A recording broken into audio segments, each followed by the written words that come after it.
worst possible thing you could say when you walk into a car dealership. I spent 5 years with Mercedes-Benz, 5 with General Motors, and the worst thing a person could say when they walk in is, if you could just get me to this payment, we got a deal. So your loan's probably still like 19, which means you got to pay to get out. You're upside down. It's called negative equity.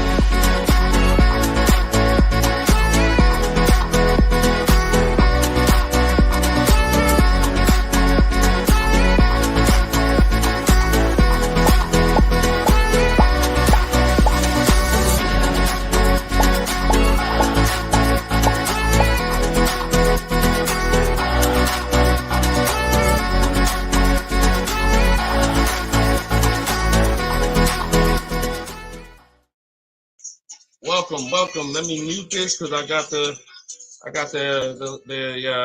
audio going on my phone. We're on Instagram Live. This is our May 7th, Tuesday, May 7th, Car Questions and Answers live stream. I am your host, Deshone the Auto Advisor.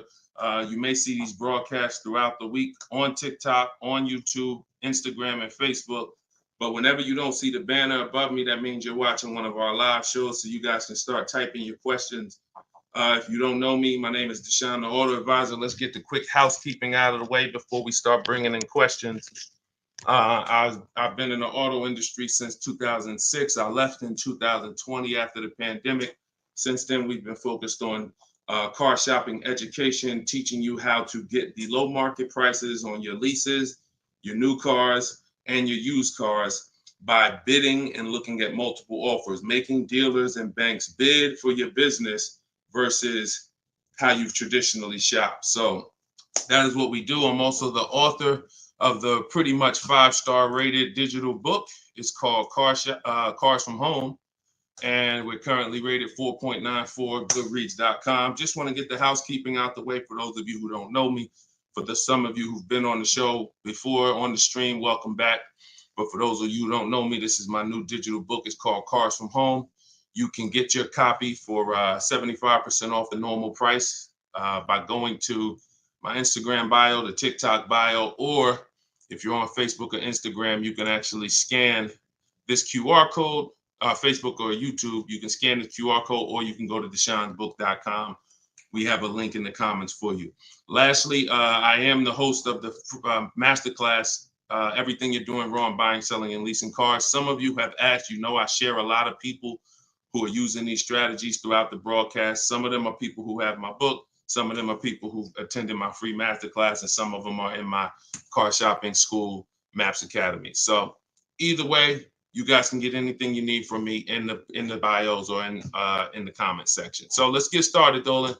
You can bring in the first question. This is May 7th. So if you're just getting on, we are live on all 4 platforms, May 7th, 12 p.m. Eastern time. And you can share this with your friends. Tyler from TikTok, how are you? How does gap insurance work on a lease? Great question. Gap insurance covers the amount that you owe if, God forbid, the vehicle is totaled or stolen and they don't find it. So let's just say the car is only worth $40,000, but the actual cash value if the vehicle gets totaled is, $35,000. So if the insurance company is only going to pay out $35,000, the gap insurance would kick in and cover the remaining gap. So now most leases include gap insurance, but you never want to assume that the lease includes gap insurance. Whenever you are getting your offers from dealers, when you're getting your offers, you always want to make sure that you ask for them to include gap insurance. But yeah, that's the way it works. You want to make sure 99% of leases have gap, but you don't want to make that assumption. Always ask when you're getting your quotes that the gap insurance be included. All right, great question. Go ahead, Dolan. Next one. All right, keep sending your questions, y'all. I see you on Instagram. Those of you who are on Instagram, you click that thing that looks like a paper plane, and you can actually see that you can easily invite a couple of your closest friends to the broadcast just so they know about this information when they need it. Because 1 in 5 people are shopping for a car at any given time. So 5 people in a group, 1 of them is going to be shopping for a car, and we want to make sure you guys have the knowledge you need. Go ahead, Dolan. Guys, make sure you are typing your questions all in one question. Try to get it all in one question. What's up, Instagram? This one says new car parts are hard to replace. The dealership wants old cars back. Anybody who's in the business of buying cars wants cars. So it's not just the dealerships, it's the online buyers, CarMax, Driveway, Carvana. They want cars. Local people who buy and sell cars, they want cars. Wholesalers who buy cars to sell to dealerships, they want cars. If you get what I'm saying, you understand why you need to be making people compete. See, we take one buyer. That's what you've been taught to do. You've been taught to take one buyer, one person who wants your business, and give them the opportunity to negotiate. What we teach is for you to actually go to multiple people who want that business and make them compete. And that's how we make sure we get below market prices, because we in order to get below market prices, you must see enough offers to know the market. I'm gonna say that again. In order to get below market prices, you have to know you've seen enough offers to where you know the market. Could y'all keep running up the likes on TikTok? Every time we say something that you like, if you could just tap the screen, it runs the likes up and it gets a lot of people's attention on TikTok. Let them know they need to be here. Okay, so that's what you want. Everyone wants cars back. So you want to make sure no matter where the market's going, electric cars, old cars, new cars, luxury cars, just make sure you are getting at least 5 to 6 offers every time you want to replace a car. We don't trade in cars because you are not going to get the money you could get trading cars. Now, I'm not talking to you about doing private sales either, where you list the car and then you go and you got to, have people come to your house in Facebook Marketplace. I'm talking about the people who pay cash money, inspect the car in an hour, hour and a half, and cut you a check. Those are the people we need to get 5 or 6 bids from, and that's what we teach. Those companies are very easy to find and very easy to work with. Okay, who's traded a car before? If you've ever traded a car before, type the letter T. All right, stay by your phone, y'all. This is live. This is May 7th. This is our 12 p.m. class, so stay by your phone. I want you to make sure we don't just talk here, we dialogue. All right, in order for you to get the most out of the show and for me to continue to do them, you want to make sure you as close to your keyboard so I know you're actually getting value out of the class, out of the stream, because you're communicating, engaging versus just listening. All right, I'll see you, Bell, on YouTube. Anybody who's traded a car before, type the letter T. If you've traded a car, this is important for you to know. It's almost impossible. I see you, Thomas, on Facebook. It's almost impossible, ML Headley, to get the most money for anything, not just a car, for any item on trade. So we don't trade. We don't trade. You're not going to get the most money, and you're not going to know that you got the best offer. You need to get 5 to 6 of these online offers, and that is how you replace your leases. And in the same way, look, you've left money on the table. Some of you know, I got to tell you the bad news first. Anybody who's traded a car since the internet and online car buyers have been invented, you've left money on the table. So I want you to stop. I'm suggesting you stop doing that right now if you really want to make $1,000, $2,000, $3,000 more every time you replace your cars. Okay? Go ahead, Dolan. Shoot the next one in.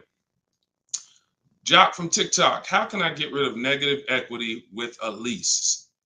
First of all, let's talk about why do you have negative equity. This is improper deal structure. So if you went over your mileage, that means listen, you should not be taking a lease for 10,000 miles per year knowing you drive 15. Because frankly, to go from 10,000 a year to 15,000 a year is only about $40 for most cars. $40 more a month, and you get to go from 10,000 to 15,000 miles per year. So it's no excuse that, taking less miles than you need and then having to deal with mileage penalties that you shouldn't have had in the first place. So we see. So our solution for negative equity is to always in most cases to roll it into a lease, because the cause usually for negative equity is you buy your cars. Somebody told you don't lease, you listen to them, but you don't keep your cars long enough to outlive the depreciation. So you buy your cars and you replace them, usually by trade, in a short period of time, 2, 3, 4, 5 years, 6 years, and that's too short of a period of time to replace a car because of the depreciation. But with a lease, you should not have negative equity. Negative equity is something, you have a penalty because you don't owe. Negative equity means the object you owe a loan on is not worth that. So you owe 20,000, but the car is only worth 15,000. In your case, you have agreed to drive 30,000 miles over 3 years, but you're driving 40,000 miles. You drove 40. So you need to pay that penalty in order for you to go to the next car.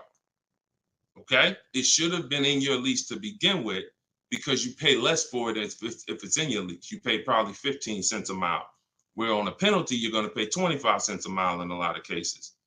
So what you want to do is you want to consider this: staying in the car, waiting to the end of the lease, and if whatever your mileage penalty is, rolling it over to the next car as far as work your deal out. This is what I would be doing. One, I would do an equity assessment. Before we even talk about this, you need to do an equity assessment. The equity assessment is step 2 in my process. The name of my book is Cars from Home, 7 Steps to Saving Time, Money, and Avoiding Dealerships. So it takes you all the way through the journey of getting your car from home while you are at home. So the second step, which is right after we decide whether we're buying or leasing, is we must do an equity assessment. Some of you, who has a car that they're going to be replacing to get a car? Type me. If you have a car, it could be a lease or it could be you own it, but you're going to be, next time you car shop, you're going to be replacing that car. Who's in that situation? Type me. Stay by your keyboards. Let's go. We're live. This is May 7th. Wake up, people. Wake up. School me. All right, me, I see you. All right. What's up? Y'all can we run the lights up on TikTok? Can we tap the screen? Can we tap the screen if y'all gonna spend time with us on TikTok? Tap the screen. All right. Okay. Let's go. Let's go. Come on, don't play TikTok. I'll close the broadcast. All right. Y'all not paying me nothing. Okay. So I'm asking you for a tap of the screen if you want to stay on with us. All right. We could definitely go TikTok. We could go Facebook, YouTube, Instagram if y'all acting funny today. We got no problem. All right. I appreciate it. I see y'all now. I see the lights running up. All right. So if you have a car you're going to be replacing, then everybody who just said me, then the first thing, once you decide whether you're buying or leasing, is you need to do an equity assessment. So you're going to call your bank. If you don't have a bank, the car's paid for, then you can skip this step, but you're going to call your bank. You're going to find out what your payoff is. Once you find out what your payoff is, you're going to now, if you have a lease, you're going to ask them, do you have a third-party restriction? Now, once you make a note of those things, that's 4 different paths. See, I just talked to 4 different people. It's very important that y'all understand that I don't teach one size fits all car buying advice. So you got to listen closely to see, oh, is he talking to me? Oh, that's what group I fall in. So I just said, some of you are going to replace a car. You have no money you owe on it. You don't need to call your bank. Everyone else, lease or purchase or finance, you need to call the bank, and then you're going to ask for your payoff. Once you have a lease, you're going to do this next step. So some of you who don't have a lease, you don't have to do this step. Then you're going to ask, do I have a third-party restriction? And you're going to make a note of that. And you're going to put yourself into one of those 4 categories. Okay, this is broken down. This is step 2 in my book. So once you get that information, you're going to go online to CarMax, Driveway, Carvana, Kelly's Blue Book, Instant Cash Offer. Please do not come talking about what Blue Book says. Algorithms in this market mean nothing. The only thing that matters is cash offers. So you're going to go to these people to get your cash offers: CarMax, Driveway, Carvana, Kelly's Blue Book, Instant Cash Offer, Car Guru, Sell My Car, and AutoNation, Sell My Car. That's 6 offers. And once you have those offers, you will know where your equity position is. You will know if you have equity in your vehicle. You will know if you have no equity in your vehicle. If you are leasing, then there is no such thing as negative equity. Because let's say your payoff is $20,000 and your highest offer is $18,000. You don't have negative equity, you don't owe that. That just means when you go to drop off your vehicle, you can't sell it and make money. That's what that means. Now, if you have a mileage penalty like this gentleman may have, that's different. But that's separate from the equity assessment process. You need to know, what is the asset that I'm driving? What is the asset, the car that I have in my possession, worth on the market? And what do I owe on it? And is there equity there?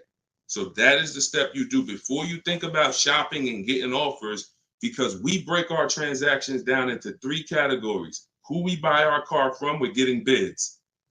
Who we get our loan from, we're getting bids. And who we sell our car to, we're getting bids. So this is very important in our process of how we get below market deals from home. Okay, so do that step, Jock, and that's what and you go from there. Everything I'm talking about is in my new digital book, Cars from Home: 7 Steps to Saving Time, Money, and Avoiding Dealers. Shoot the next question in, Dolan. Everyone who wants your copy, you can get it for 30 minutes at 75% off. It's normally $97. So everyone who's gotten this book, and we've gotten close to probably 6,000 people at this point, the book is $97. But when you go to my bio now, or my Instagram or TikTok bio, you can get your copy for 75% off, which would be $24, but it's only for 30 minutes. If you're on Facebook or YouTube, just check the comments and go to deshonsbook.com. You got 30 minutes to get your 75% off. Okay, Tyler from TikTok, rolled over $14,500 from a trade into a 36-month lease. Payment only $54 a month. Is this a good strategy? Payments only $54 a month? What do you mean by that, Tyler? $54 a month. How could the payments be $54 a month? You need to know how much you're rolling over into the new deal, because let's say, for example, you have $14,000 of negative equity. Just that alone is $400 a month. Just the negative equity. So I'm trying to find out what you mean when you say rolled over 14.5 from a trip. Oh, wait a minute. I think I know what you're saying. You are essentially prepaying your whole lease. What he's saying is he's taken all of the car that he is trading, which I just told you how much I'm not a fan of that. But he's now essentially doing a one-pay lease, or you're doing a huge down payment. So this is very important. You could be about to really lose your shirt right here. This could be extremely bad for you. You need to make sure you check what I'm about to say to you. If all of that money is being treated as a cap cost reduction, which is essentially a down payment on a lease, let's just say your payment would normally be, matter of fact, let's do this math real quick. And this is why having a consultant and having an advisor and getting education saves you thousands of dollars. Now, $14,500, you are talking about, if you put that into a payment form, your payment would be $400 a month higher, plus the interest on that, plus the taxes, plus the interest on that. So let's call it $430 plus this $54,000 this $54 a month. So let's say your payment would have been, without you trading, would have been like $485 a month. So if they're treating all of that as down payment, then here's what's happening. You're just prepaying the lease. So you have no protection. If that vehicle gets totaled, you are out $13,000. You won't be, anything you put into that vehicle, you're out. That money's gone if the vehicle's stolen or totaled.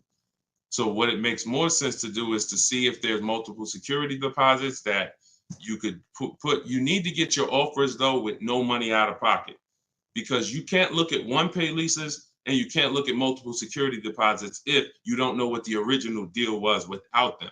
So if my payment is $500 a month, and then if I put multiple security deposits down, it lowers it to $450 a month, then that could be a good offer.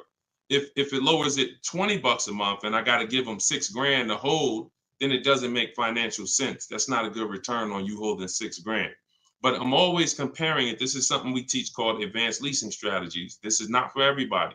So but you need to determine when you're doing a one-pay lease, all you're doing is giving them all of this money up front so they can lower the actual interest on the lease and see what the payment comes out to with the lower interest. So you have to get offers without down payments.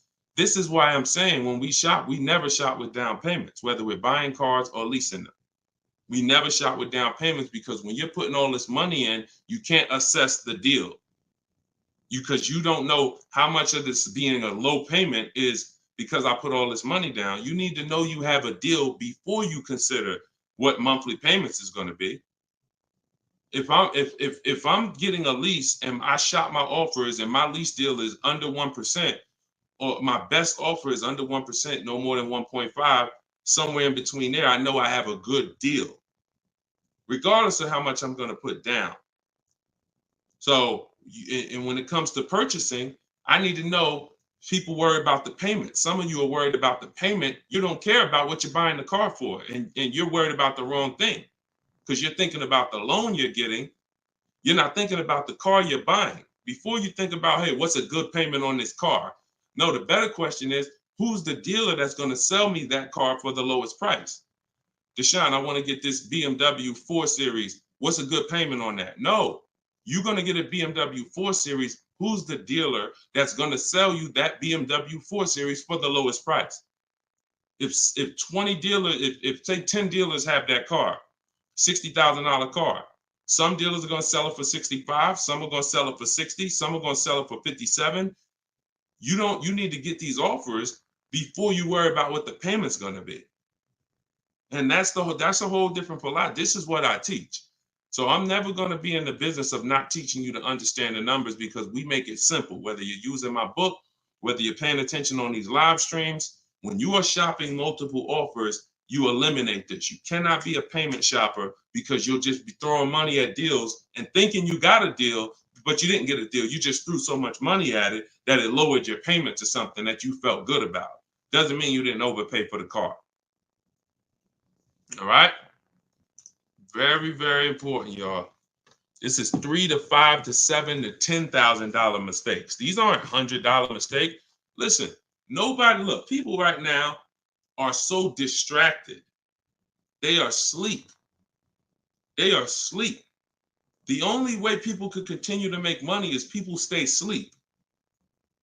It's not so when I tell you the conversation, you are taught to, when you're buying a house, get help. Make sure you have a plan. Work with the best people. Get a home inspection, even if you're not going to buy the house, right? Don't you get a home inspection even if you're not going to buy the house? Don't you risk $400, $600, $800, even if you're not going to buy the house? Why? Because you want to protect yourself from making a $20,000 to $50,000 mistake. But with cars, this is the only thing that you think, oh, I could just do this on my own. Knowing that every time you buy a car, you have a little buyer's remorse. You hope you hope you didn't overpay. You hope you didn't. So lock in. The only way you are going to win and be like these people that I show on the show all the time, like you see just a ton of people that's paying ridiculous prices, below market prices. And I got more to show y'all. Like my next show, I got like 3-4 million people that hit me with their deals they got in the last 2 weeks that I haven't even pulled in yet. Like you're not going to get these prices until you take car buying as serious as you take buying a small house. Once you start doing that, then you'll start saving 5 and 10 and 15 grand on some of these cars. Until then, you're gonna keep just moving the way they want you to move. Go ahead, Dolan.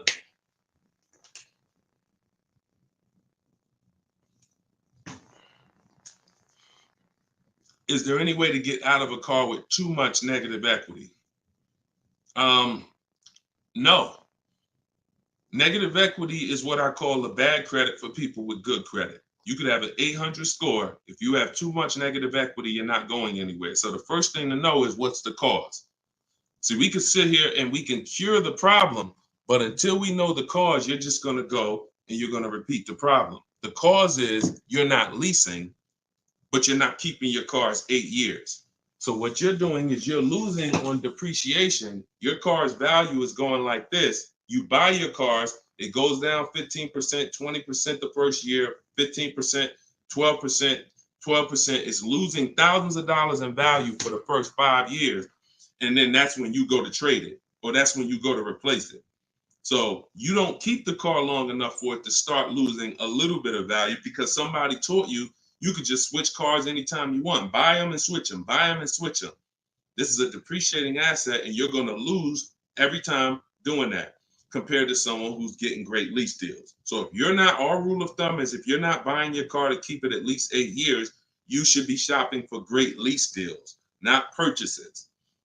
So you need to know the cause. Now, once a lot of you figure that out, that that's true, and you learn that all of this bad structure has cost you, you're going to lease. You're going to say, Deshone, I'm not keeping my car 8 years. I'm leasing my next car. If you don't have too much negative equity, then what you should be doing is trying to cover the difference. So you're going to do that equity assessment process that I laid out about 10, 15 minutes ago. You're going to do that equity assessment process. If you only have a $1,500 to $2,000, $3,000 difference between your best offer and your highest offer, I mean, let's say you owe 20 grand, but somebody's going to offer you 18, then I would pay off the difference all day long because I'm still winning with a bidding system on there. See, when you get bids, even when you have negative equity, that's still you're still getting the most money for the car you can get, which means your negative equity amount is going to be the lowest it can be. So you always want to explore if I could pay the difference between my highest online offer and my negative equity, that's the best. Because once you can't do that, now you eliminate the ability to be able to participate in a bid because you have to trade. This is the only time where we have to trade because you need somebody to finance that negative equity because you can't pay the difference. You don't have the cash to pay off the negative equity. See, if I know that I can cover my negative equity by selling the car to CarMax and I pay $2,000 and I'm out of it, that means now I can get bids for my replacement car, which is what we do. So I can get the lowest bid for the car I'm buying, the highest bid for the car I'm replacing, the lowest bid for my interest if I'm buying. Once I have to trade because I have too much negative equity, I can't do that. I can only get the bid for the car I'm buying, and then I have to ask that dealer to roll my negative equity into the car that I'm buying. And the problem with that is that dealer is not going to win a bid. So even though CarMax may have been offering you 18, that dealer may only be able to offer you 16. So what would have been $2,000 of negative equity is now $4,000 of negative equity. That's why paying the difference is always best if you want to maximize the deal and get below market deals. That's it. But if you have too much negative equity, you can't do that. Now, it's very important that you understand something regarding the car you're replacing your negative equity with, the next car you're going to buy. You can see Sean uses our bidding strategy. He's in our private group. For all of you who want to know about my private groups and you have to attend, there's people who ask me, who are these people? You must attend my masterclass in order to be eligible to be in our educational course. So this is but what it is my book in video form with coaching. So the 7 steps are the same. Those of you who are using the book to get to your goal, use the book. It's just different ways of learning. So anyway, you can see Sean here he got his bids and he found a car that had a $15,000 rebate. He didn't know that, a $15,500 rebate. So if Sean wanted to bring negative equity over to this vehicle, he's buying the car so low with all the rebates, he could bring over 5, 10, 20 grand of negative equity and he's still going to be able to do it. Because as long as you're getting a big discount, you actually can, the bank is not going to lend 25% more than like 25% more of the car's value. So you can't slap 10 grand of negative equity on a $30,000 car. And the bank is going to look and say, why would we lend $40,000 on a car that's worth 30? There's something called loan to value ratios. It's in all forms of lending, loan to value. So you have a cap based on the price of the car. There's only 25% or so more that the bank is going to lend. So if you're trying to do no money down deals, having too much negative equity prevents those. So this is why we need to get out of negative equity and stay out of it and start leasing. Stop buying your cars. The only time you actually switch from a purchase with negative equity, I own my car and then I'm switching to another car and it's a purchase, not a lease, is if you had like an emergency. You were going to keep the car 8-9 years, but you just had a bunch of kids and now you need a whole different car. It's a life, but if you're not keeping the next car 8+ years, you shouldn't be buying again. You're going to be back in negative equity every time. Okay? All right. Go ahead, Dolan. You can shoot the next question. TikTok, I see y'all. We are live. This is May 7th. This is our 12 p.m. Eastern time show. If y'all can, every couple minutes, if you could tap the screen, if you're enjoying the show, if you're enjoying the stream, keep running the likes up on TikTok. Appreciate y'all. All right. Instagram. My lease on a CX5 is coming up. Car max value is showing 21,000. My buyout is like 18. Should I buy it and keep it? No. Why would you go from a lease with a great, and look, I'm going to talk different on every show because I know some of you are new. Okay? Who's new here? If this is your first time ever on a live broadcast, on a live stream with us, just type the number 1 and then we'll answer the brother's question here. Who's new? All right, I see you, Khaleesi, on TikTok. I see you. If this is your first time on a stream, you've never been on Car Shopping Questions and Answers with us, type new. Okay, I see you, Matt, on Facebook. I see you, Vince, on Facebook. Melanie on YouTube. DJC Square, I see you. Okay, I see you, John, on YouTube. Okay. All right, TikTok quiet today, boy. I never saw TikTok this quiet. They ain't hitting no likes or nothing. That's all right. God bless them. God bless them.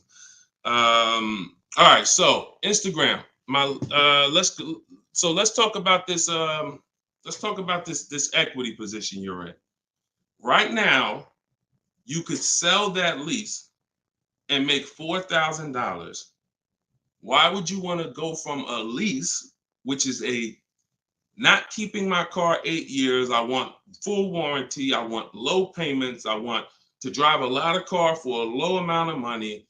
Now I can shop for this new deal, get a great deal on the CX5, just so you know, understand something. CX, look, let me show you something. This was Tiffany rode in, and Tiffany got a Mazda CX50 a couple weeks ago, not too long ago. Look at this. So let me show you just kind of what this could look like in a great world. So you understand, she got a 2024 Mazda CX90. She literally paid 44. The sticker price on it was 44,000. She used our system. She actually wrote. This is a testimonial about the book, so you can see at the top says, "I believe we got a great deal from what we learned from the rest of the book." So look at this. She got bids, $44,800 vehicle. She ended up getting a $6,530 discount. That was her best offer. And then, so her lease payment on this would be incredibly low if there's a good lease program. But you're not going to save this kind of money negotiating. You want to sit at home, get bids, contact at least. We don't make a decision until we get 5 to 7 offers.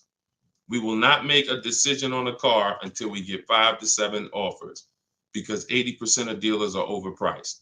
So you say you can get you might be able to get a lease price on this car for, $400 a month, no money down, for, $450 a month. Something, it might be lower. I don't know what the below market deal on your replacement Mazda is going to be.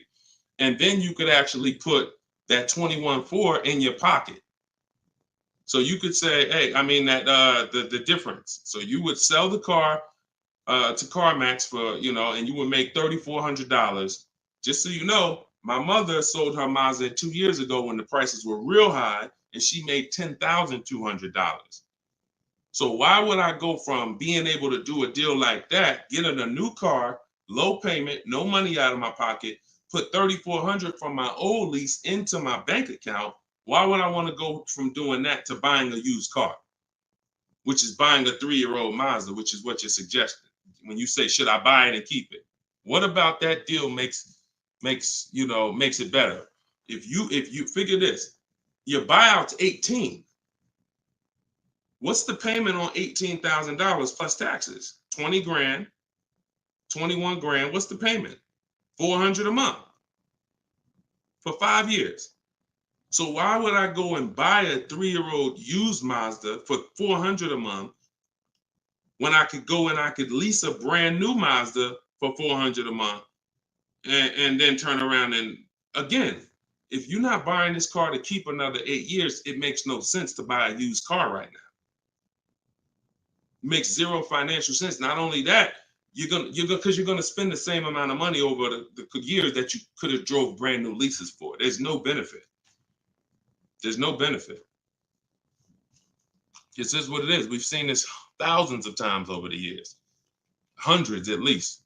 You know, I know it's happening thousands of times. People are buying their leases every day. They're not realizing they're just buying a used car. That's all you're doing. So I go from leasing to buying a used car, which means something in me has to change. Those of you who are buying used cars, you should be buying them to keep 8, 9, 10, 12 years. Not 4 years, 5 years, 6 years. You're driving old cars for the same prices you could be driving brand new leases for. Same prices. So why would I drive a bunch of older cars, 5, 6, 7-year-old cars? By the time I pay it off, it's 10 years old, 11. Why would I do that if I could be driving brand new cars for the same prices? So it's important for you to understand. That's why this is the first step in my process is we got to know, should we buy or lease? And the only people who should be buying are 8+ year people. The goal is to keep the car 8 or more years. Then we're going to buy it. Yep. I'm here. I see you. You know, I always butcher your name, but let me just call you EP. EP, I see you. Go ahead, Dolan, shoot the next one up. We got a couple more minutes. We're on here for a couple more minutes. How do you negotiate a purchase online? Looking at a car 3 hours away and I'm not able to go in person. So what I would do, if you've done all the research to make sure that car is a great below market price, if that's a below market price, then what I would do is I would call and verify that there's no fake fees that are not online. So when you see a car that has a $28,000 price, we're going to call and make sure that what the fees are. Should only be tax, title, documentation fee. Tax, motor vehicle fees, and documentation fee should be the only prices, only fees. And once I verify that, what I'm going to do is I'm going to go home. I'm going to get out there immediately, and I'm going to see the car. And if it's a great price where I'm saving $2,000-3,000 above below the market value on those cars, then I'll go out there and I'll make sure that I post up in a motel for one day, because you never want to go out there and take the car immediately, because unless you're paying cash. If you are paying cash, that's different. But if you're getting a loan, we need at least one day to do our bank bidding process. Because you could go out there and say, all right, now this is the best price on a used car. Yeah, but now I'm going to pay 2 points, 3 points more in interest, letting the dealer get me the loan. So I'm essentially giving that $2,500 or $3,000 that I saved right back to the bank. I'm not giving it to the dealer, but whoever the bank is. So we always need one day to come home, let banks and credit unions bid so we can get the lowest interest rate. And then we call that dealer and we let them bid against it. But that depends on how you're going to pay. But that's the process. You get out there, you test drive the car. That's why all of our used car research is done from home. All of our used car research is done from home. By the time we get to the dealer, the only thing we're doing is going there to test drive the car and lock up the deal. The prices we've already verified is the lowest prices in the market. So once we verify there's no bogus fees, that's our process for wrapping up the deal. That's right, man. You know I'm always watching and unlearning and relearning, boss man. Appreciate you. I appreciate you, EP. Always a pleasure. All right, go ahead, Dolan. Yeah, some of you are looking for your used cars locally. There's no way you're getting the best prices. If some of you are looking for your used cars 25 miles, 50 miles, 100 miles, there's no way you are getting you're getting below market prices. That's just not enough inventory to look at for you to see, Oftentimes, it's literally a dealer that's an hour, 2 hours, 3 hours away who may not be in the city. They don't have the traffic that that person has, and oftentimes they'll have a below market deal because of their particular circumstance. So if you're just shopping 10, 25, 50 miles outside of your radius, that's just not enough of a radius to get the below market deals. My brother leases up, he's over miles. Equity assessment. That's it. I just went over that about 20 minutes ago. I can't go over it again because there's people who watch the stream and it's not fair to them, but we do have this stream on replay. If you go to YouTube or if you go to my Deshone the Auto Advisor Facebook page, and you can find the section that I did only on that. Okay, it's called the equity assessment. We had another person on here that's over miles. And, once you do that equity assessment, then you want to weigh that, compare that to what the mileage penalty is. Because some people, the mileage penalty is only going to be $750, $1,000, $1,500. You could have that rolled into your next lease offer. What you do is just negotiate your best lease offer and then say, hey, look, I need you to cut a check for, $1,500 to my old lease company. Now that's going to raise your payment. So if I got a below market deal, let's say, give you an example. Let me show you with a real life example. So, so Charles, let's say Charles, he gets his Hyundai Palisade, he gets it for $597 a month, but he has a mileage penalty of, $1,500 that he needs. This dealer who won his business, he needs them to pay that to his old lease. So they're going to cut a check for $1,500, but that payment, that $1,500 now goes into his new deal. So it's just like negative equity. It's going to raise your payment up, which is why we bid this out and we don't bring stuff over. We don't bring mileage penalties over until we have already found the dealer that we're going to buy our car from, because they've given us the biggest discount. But yeah, that's what you would do. And whatever the mileage penalty is, you're adding it to your next lease. So you're paying it either way is the point. You're not getting out of a mileage penalty. It's just all about and the only way you can get out of it is if you sell the car. So that is how you get out of it. Because when I sold my Jeep Grand Cherokee lease, I was over miles by probably, I think I had 42,000 miles on it, and I contracted for like 39.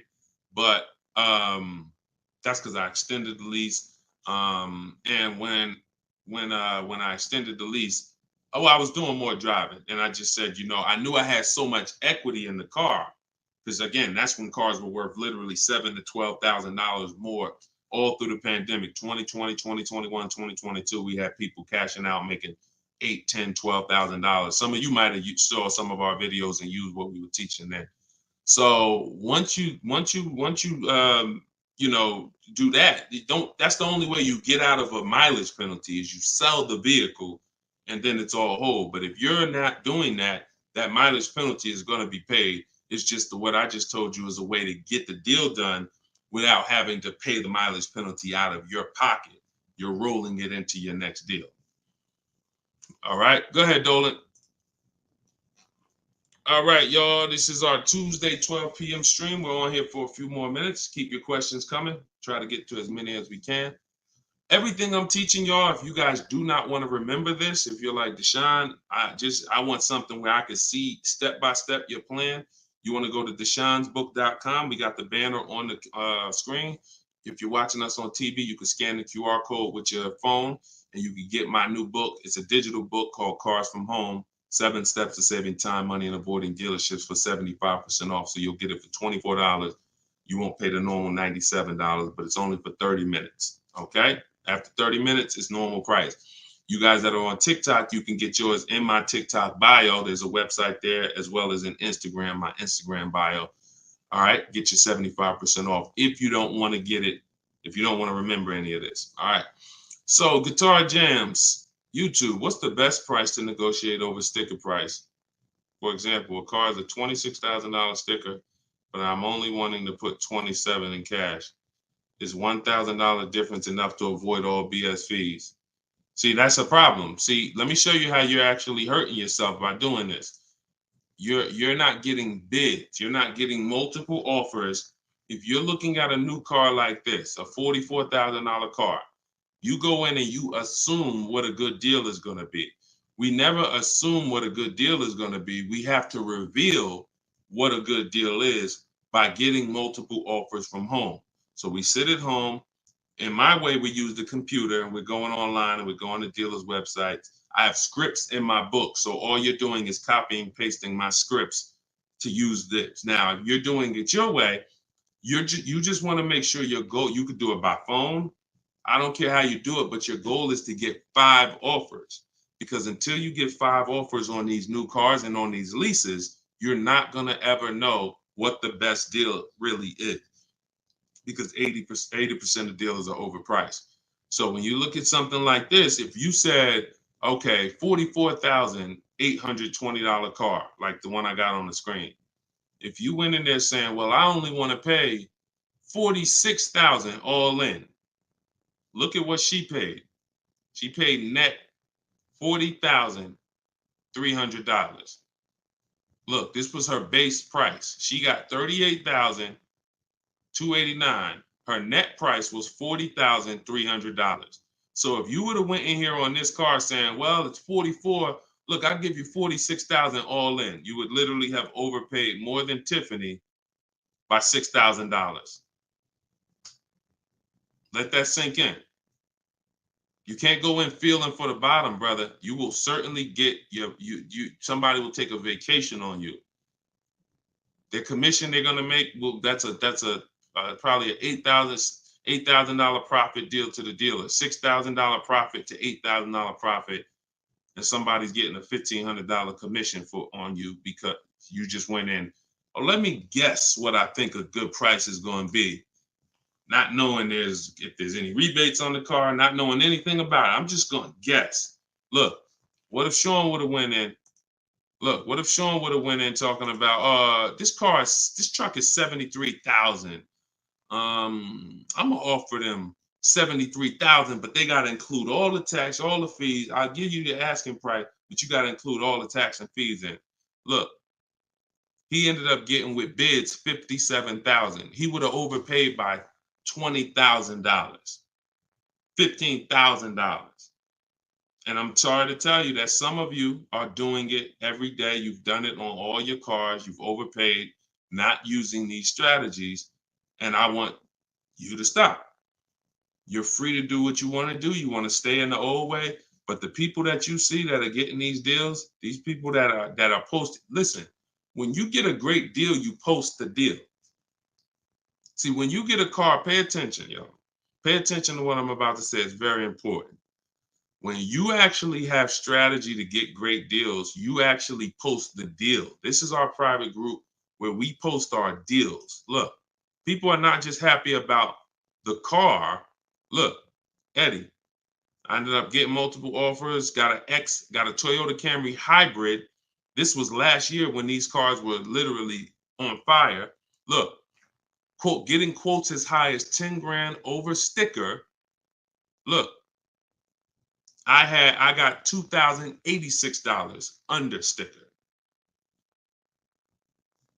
$10,000 over sticker was his highest quote for this Toyota Camry hybrid. There are people who paid that. There are people that paid 5 grand over sticker for the same car Eddie got. There are people who paid sticker. Thought they were getting the best deal. Man, I got mine for sticker. He got his $2,086. Some of you who might see this broadcast, you might have the same car. Deshone, wow, man, I got that same car. I paid 4 grand over sticker to get mine. Yeah, Eddie at the same time, same year, paid $2,086. Sorry to tell you, but you overpaid by 4 or 5 grand. This is real. We're not sitting up here doing this talking about hundreds. There's nothing y'all hear me talk about in these streams that had hundreds of dollars. And frankly, unless you are rich, you can't afford to lose $2,000, $3,000, $4,000 every time you buy a car. You can't afford it. This is where you're losing. So what I would tell you, Guitar Jams, is do what I just said over the last 10 minutes. Get bids. If you want the system for doing it, that's in my book. If you want to do it your way, I don't care how you do it. Just get at least 5 to 7 offers so that you can see where the best offer truly is. 8 out of 10 dealers are overpriced, and you don't know how bad they're overpriced until you get all your offers. 10 grand overpriced, 5 grand overpriced. All right. Go ahead, Dolan. Shoot the next one in. Great question, though. Can you get a deal when you build your own car? Absolutely, Sherry, but you want to get those offers before you agree to buy something from anybody. So if I'm ordering a car, I'm getting 5 offers, 10 offers. I'm getting 5 to 7 offers, not 10 offers.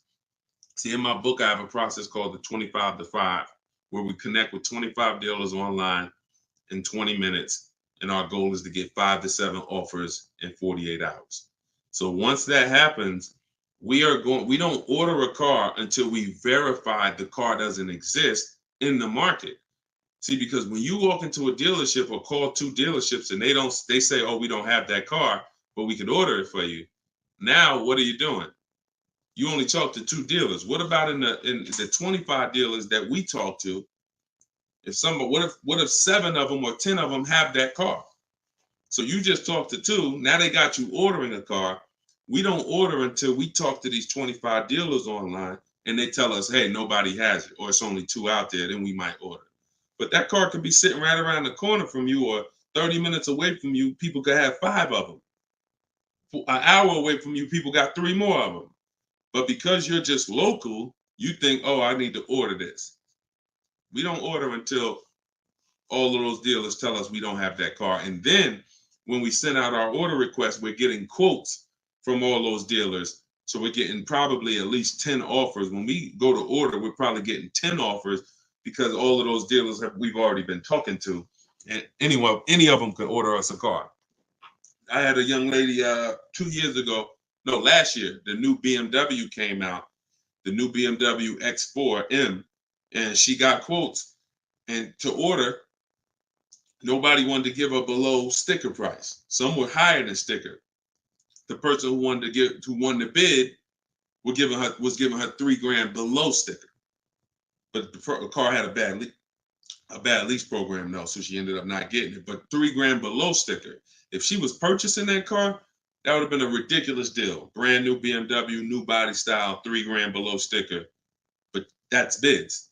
And we do that in 45, 60 minutes. Before you even get home from the grocery store, we already got the bids, and we're not putting in 60 to 90 minutes to get this done. So my process is not just money, it's time.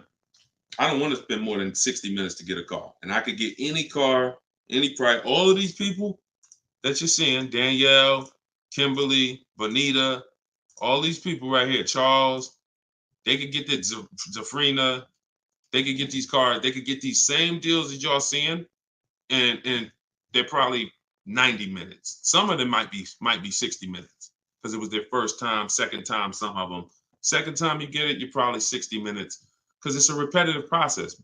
Getting a car, getting these bids is so repetitive, you'll see. This is what I should have been doing years ago. I don't know why. So easy. All right, go ahead, Dolan. Shoot the next one in. What's up, Sus? Ralph Morales. K. Michelle, I see you. That's not the K. Michelle, I know. What's up, John? I see you. Steps if the lease has a third-party restriction. So if the lease has a third-party restriction, we're going to get bids from whatever dealerships make the car. So if there's a Nissan and I have equity, if I have $2,000 or $3,000 or $4,000 in equity, then what I'm going to do is I'm going to call and I'm going to get bids from the local dealers, because a third-party restriction means that it doesn't mean you can't sell the car. It means you could only sell to a local dealer who makes the car. So we still get bids. We get 3 to 5 offers from used car managers. And whoever makes us the best offer gets the car. And then they'll cut us the check for any equity that's in the car. But we always need to get the offers online, because that's going to tell us if we should even be pursuing. If we don't have any equity, or it's at a break even online, there's no reason for us we don't have any equity in the car. We're just going to return the lease. But the process of doing this is to prevent what a lot of people have done. You dropped off your car 2020, 2021, 2022 at a dealership. If you dropped your old lease off and you didn't do an equity assessment, chances are you gave up a lot of money. And some of you are like, well, Deshone, I did that. I gave them back my old car, but then they gave me a great deal on a new one. You have no idea how much equity they used out of that car or how much they kept. It was, like I said, my mother had $10,200 in equity. She could have literally, they could have gave her, if we would have went into a dealer, they might have gave her 4,000 of the equity and kept 4,000 if we were lucky.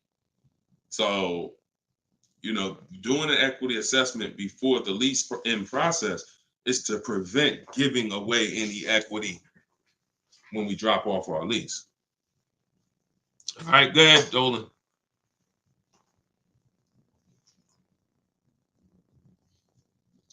This is our Tuesday, May 7th live show, 12 p.m. If you don't see the banner above me, that means we're live. So you can type your question. Dolan will bring them in. We got another couple minutes. Hey, Deshone, currently in talks with dealers for a good offer. Thanks for all your help. Great. I feel empowered and confident I'll get the best price. Get the book, everybody. Stop leaving money on the table. Thank you, Nico Smooth. See, it's empowerment. It's the only way to feel empowered. You are not going to feel empowered going and negotiating with a car salesman. Anytime you're working with us, it's already set up for you to leave not able to guarantee you got the best deal. Nico Smooth, he's going to guarantee it. I don't know if that's a woman or man, but they're going to guarantee it because they're getting offers. They're getting offers. If you went in, if you had to buy a 100-inch TV and you just went out right now in the first store you found that had one, you just paid it. Or you looked and said, man, I think that's a good price. 100-inch, man, that's only, $900. I feel like that's a great price. Meanwhile, you didn't look on Amazon. Amazon had a better brand for, $200, $300 less. Or Amazon had the same brand, or Walmart had a better brand for $300 less, or Best Buy. These are the same principles. It's impossible for you to go into a car dealership and get a good deal and you don't know the market. The market you only know through getting offers. Once you get the offers, you see what the best market prices are and you pick the lowest one. That's how you get the below market offer. So I'm glad, Nico. Enjoy, and definitely send us your success story. Just like Tiffany did, email me your success story when you get that offer and you close that deal out. Way to go. Go ahead, Dolan. What's up, Todd Billions? Do you need to check dealers in other states? I live in Florida. Depends. We will go with, all right, so some people will do my strategy is called the 25 to 5. We're connecting with 25 dealers online. Some people, they do it through offers. Through if the state is not too big, maybe their 25 dealers is all. If their state is really big, maybe the 25 dealers are all in the state. But some people, they might only have 12 dealers in their state, and so they're going cross state lines, and that's very common. That's very common. If you look at Sean posted in our group, and he said he ended up expanding his search to 150 miles outside his area to find this deal. He said, I'm going to another state to pick this up, which is something I never would have thought of before, or would have before he attended the class. So he attended my master class. All of you who want to attend my free master class, it's called Everything You're Doing Wrong, Buying, Selling, and Leasing Cars. You can go to my TikTok bio, and you can go to my Instagram bio. We have a comment in the comment section for you guys who are on Facebook or YouTube. But this is, the local business is going to die. When you see and you shop online the first time properly, you're going to find out that the local business is going to be dead to you unless they win the bid. And you're not going to be committed to local anymore, because look, Sean is driving to another state because his best offer, it saves him $4,000. So no other dealer near him made him the other offer. This dealer that's in another state made him, and it's $4,000 better. So literally, if he has to drive 4 hours, 2 hours there, 2 hours back, he's literally making $1,000 an hour. This is the money we talk, big money talk. So yeah, go as far as you need to get 5 to 7 offers and get the below market deals tied. Go ahead, Dolan, shoot the next one up, brother. Great question.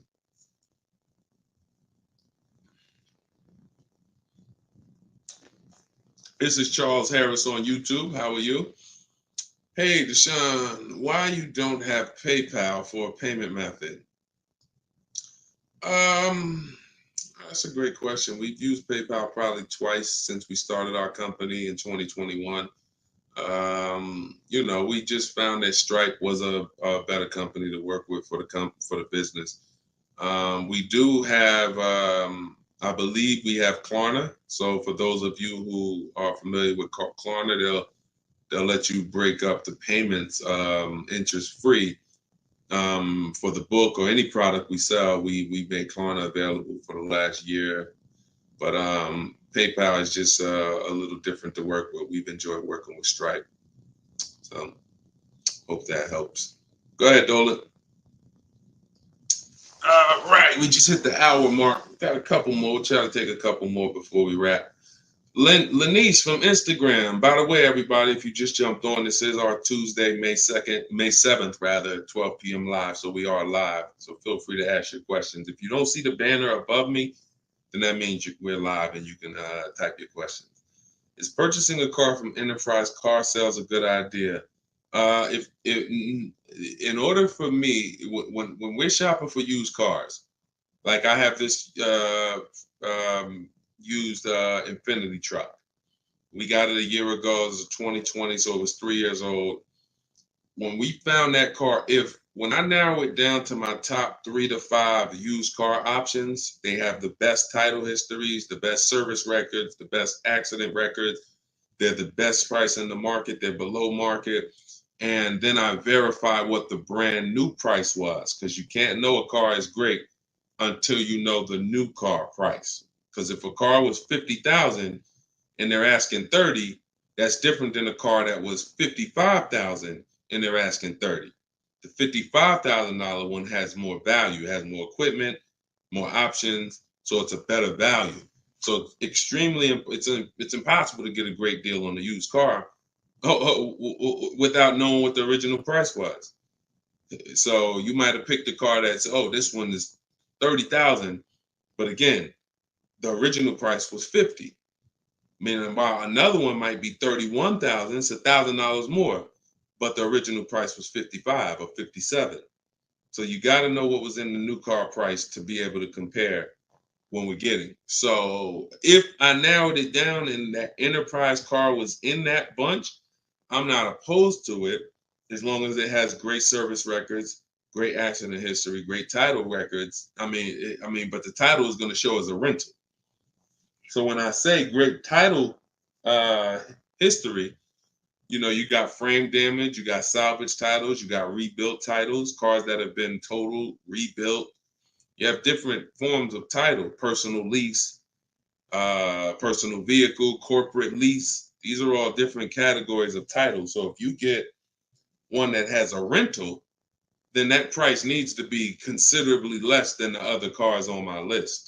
That's the only way I would look at it. Great service records, great accident records, and then compared to the other cars in my bunch, it's got to be $2,000 less than them.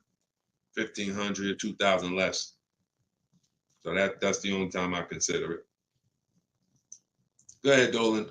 Now, the way we shop for new cars and leases in my book, and the way I teach, is the 25 to 5 strategy. That's when we're connecting with 25 dealers online to get 5 offers, 5 to 7 offers, 25 to 5.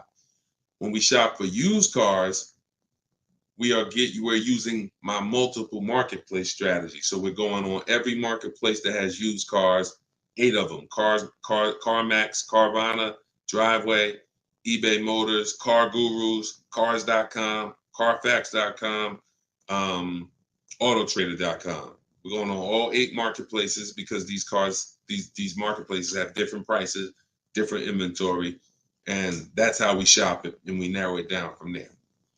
All right, Fo from TikTok. Best way to trade a vehicle and not be upside down. We already had 2 questions about negative equity. So what you want to do, Fo, is either go to YouTube and go to Facebook. The replays are there once we end the show. Just find somebody who had that same question. Somebody asked about replacing a car that they had negative equity on. Upside down, negative equity, same thing. Just 2 different terms. Go ahead, Dolan. Everybody getting value out of the show. If you're getting value out of the stream, type $signs, type a $sign.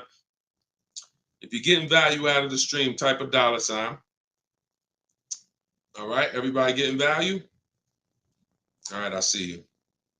Perfect. Good. Good. I see you, John. I see you, Tracy. All right, I see you, Sterling. Yep. I see you, Charlene. I see you, EP. Perfect. Glad everybody's getting value.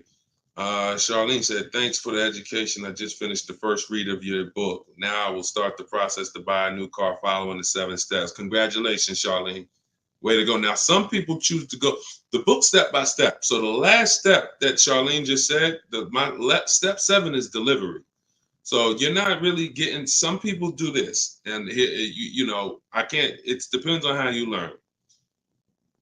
The book is set up in a way where everything I teach is set up in a way when y'all hear 7 steps, it's set up where if we talked on the phone, I would be saying, do this first, call me back. Do this second, call me back. Do this third. And then by the time we get to step 7, we're setting up for delivery or the pickup of the car. So some people never read the whole book. They just do 1 step at a time and they never see step 7, me congratulating them for delivery until they are at that step. Some people read the book straight through and then come back and do the steps. So whichever way you decide is up to you. The quickest way to your car, the quickest way is to just do 1 step at a time and then not read forward until you get to that step. But everyone learns different, and everybody, that's just if you want the quickest way, you want to get a car in literally 48 hours, don't read the whole book. Read 1 action step at a time, cross it off the list, and get it done. And then you'll have your car in 48, 72 hours. Okay, go ahead, Dolan. TikTok, using your book, all of these lease prices I received are too high, over 1.5%. Next step. Well, as I mentioned, once you get 5 to 7 offers, that means that car has a bad lease program. Not the brand, the car. So that Jaguar has several cars. That particular one, and it could be that trim level, has a bad lease program, in which case I always say with leases, we want to have at least 2 to 3 options, because we cannot control the lease program. So whatever the dealer was, so if you see a 1.5% lease, 1.6, 1.7, 1.8, 1.9, then that 1.6, that dealer's beating everyone else. They're selling you the car less than everyone else. But if they're at 1.6, then that means their lease program is bad. That's why we always get 5 to 7 offers. If they're all over 1.5, that means the lease program is bad. And we do not lease cars with bad leasing programs. We go to our next choice, because you'll see, literally, it's day and night. A $60,000 car could have one lease price of $900, and then you have a $65,000 car like Frena got, $65,000 vehicle. She paying $579 a month. 2024 Jeep Grand Cherokee. Got it a little while back. So this is, lease programs make the difference. What we do is use bids to get the lowest price on the cars. We're gonna always get that. But once we can't control the lease program. So we always have 3 options. With purchasing, we don't need 3 options, because once we get our bids, we're gonna just find a dealer that's gonna be the lowest. Nothing else matters. We don't need to worry about a lease program. Go ahead, Dolan. German Tink from TikTok, I see you. If our credit is not good, I feel like we don't have room to negotiate. True? No, your credit, you do. You see, again, we're mixing the loan with the price of the car we're buying. That's where you're going to overpay. Because if you have a loan, you have bad credit, the only thing that should be affected is the interest you pay on the loan. That should be between you and the bank, the lender, not between you and the dealer. So what your job to do is, if you have bad credit, the lender you get your loan from is going to tax you for it. You're going to pay higher interest than what someone with good credit would pay. But what you should not be doing is overpaying for the car because you didn't get bids. So you can get bids for your car, and then you can use a company that gets deals done, that gets people loans, even with bad credit.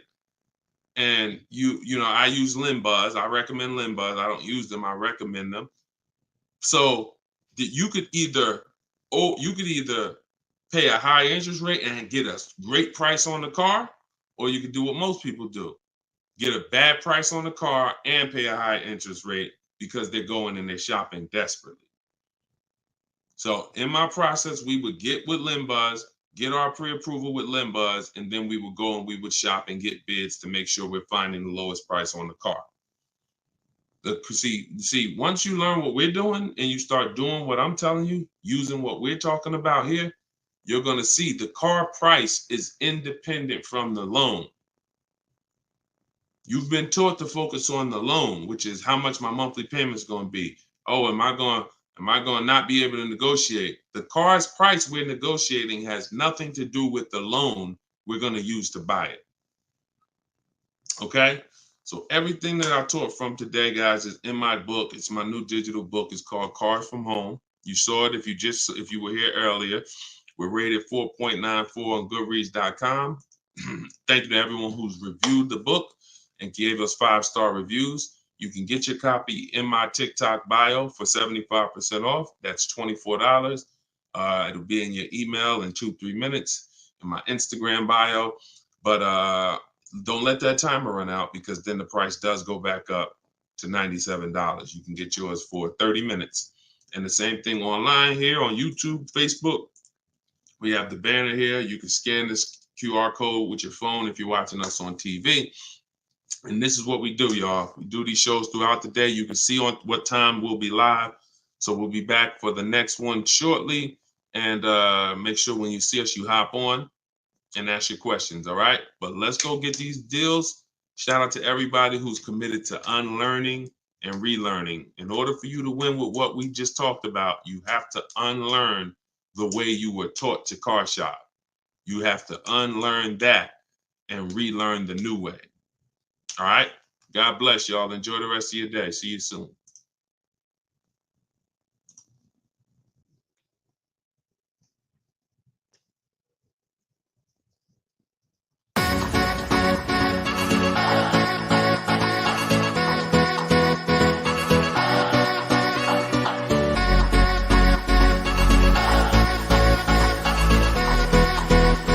The worst possible thing you could say when you walk into a car dealership. I spent 5 years with Mercedes-Benz, 5 with General Motors, and the worst thing a person could say when they walk in is, if you could just get me to this payment, we got a deal.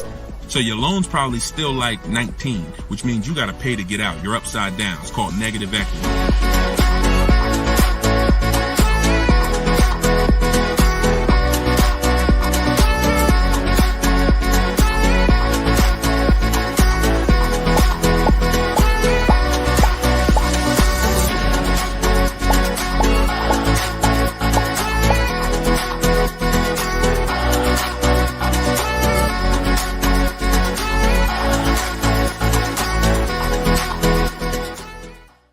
In the next 12 months, if you are car shopping now, or in the next 12 months, I want you to type a 1 in the chat as you come in. My name is Deshone the Auto Advisor. I do these live streams throughout the week to answer questions when it comes to car buying the new way. We've been doing this, helping people really since 2021 through education. And so we teach an entirely new way to car shop. A way that has worked for thousands of people before you. And I do these live streams so that you can ask your car shopping questions, and we can try to get you the answers that you need to help you get below market prices, which is the only thing we settle for. So thank you to the people who are tapping the screen on TikTok, running up the likes. I appreciate it.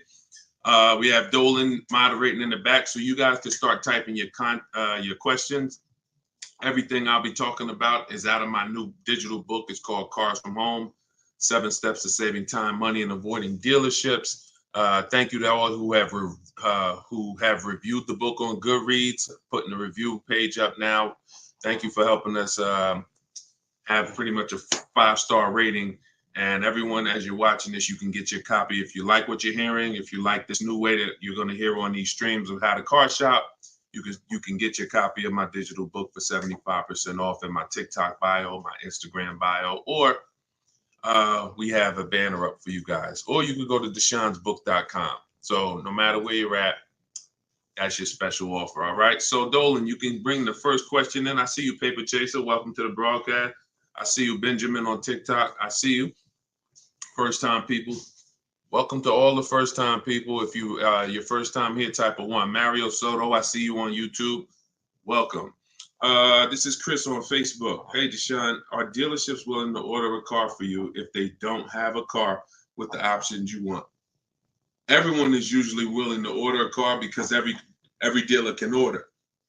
But you want to make sure whenever you're getting an order quote, you're getting at least 5 offers. 80% of dealers are overpriced. So you want to make sure you're always getting on a brand new car 5 offers. And then you'll see how different they are. I had somebody who, I think we're on episode 17. This is episode 17 of Car Shopping Questions and Answers. So on last episode, I spoke about a young lady who ordered a BMW when it first came out last year, the new body style new body style X4. And through bids, she saw multiple offers. Most dealers were charging her $2,000 over sticker price. But once she got her 5 offers, at least 5, she probably got set 5 to 7. Her best offer was $3,000 below sticker. So I always say when you're shopping the right way, it should be a $3,000 to $5,000 to sometimes $7,000 difference between your best offer, which is the below market offer, and your highest offer, which is, the highest of all the other offers. So that's when you know you're shopping correctly. So make sure when you're ordering, you're following that model so you can make sure you're getting your best price. And you do this right from home. You could do it by phone, or you could do it my way, which is using the dealer's computer, the dealer's websites.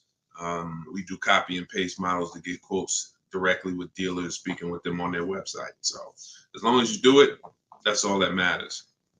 All right, great question. Shoot the next one up, Dolan. Let me open up my phone on Instagram. My phone battery is low, but hope. Okay. Yes, everybody. This is our Tuesday 7 p.m. live stream. So this is live. Whenever you guys don't see the banner above me, then that means we're absolutely live, and you can ask your questions. We rebroadcast these streams all through the day, so you can send your friends, family to them. But whenever you don't see the banner above me, that means we're actually live, so you can ask questions. Okay, go ahead, Dolan. This is from TikTok. I need a new truck. Any advice? Or the first thing, all right, I'm getting ready to tell you the first thing you think about when you are in your position. And this is the first thing that all of you should have thought about. If you haven't thought about this yet, you've already skipped something that is very important. The first step in my process is always to ask ourselves the most important question. Does anybody know? I know we may have a lot of new people on here, but does anybody know what the most important question is? It's probably going to take you too long to type it. So I just want to see if anybody knows what the most important question is. I'll give you guys maybe 5 to 8 seconds to chime in some answers. Can I afford it? That's a good one, but no, that's not the most important question. That comes a little later in the process.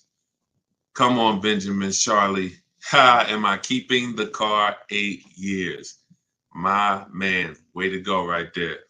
DM me, man. I'm gonna get you a free copy of my book because I like that. All right, that's the most important question.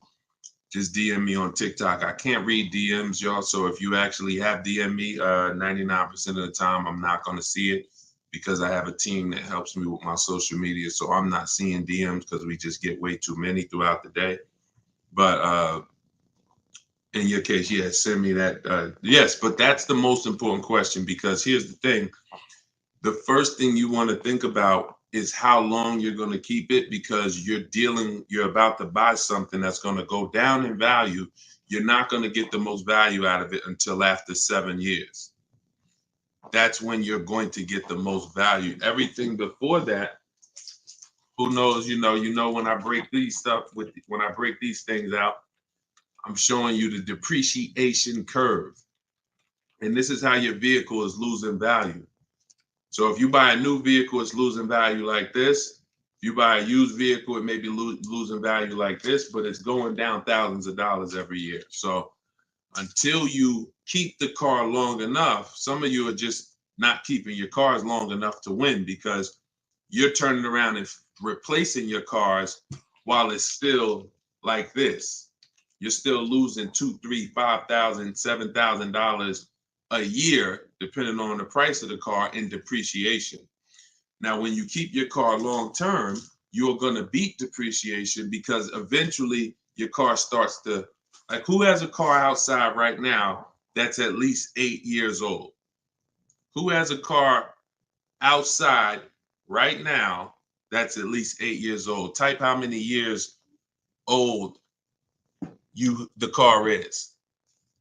I just want to demonstrate something, because if you skip over this, you're not going to be able to get a good deal. You can forget it. I'm telling you right now, I call this the most important question. If you get this wrong, forget about getting a good deal. It's impossible. And I'm going to explain why. This is not, if some of you are new here, I don't need to hype anything up. I love math. So I make math simple.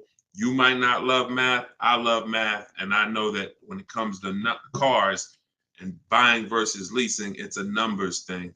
It's a math thing. And I'm telling you that if you're not going to keep your car long enough for the depreciation to level out, like you can see Chris here on Facebook, he has a car 10 years. Carlos, 10 years. Tyranny on YouTube, 10 years. Okay. Yep, I see you. Kura Cindy on Instagram, 14 years. Jeff Walkus, YouTube, 15 years. Now pay very close attention to this. You'll notice that the way the amount your car is worth today, it's going to be worth almost the same thing next year. It's going to be worth almost the same thing next year. If your car right now is worth, if it's 9 years old and it's worth $8,000, a year from now it's probably going to be worth $7,600. That's when you have beat depreciation. Tap the screen on TikTok if that makes sense.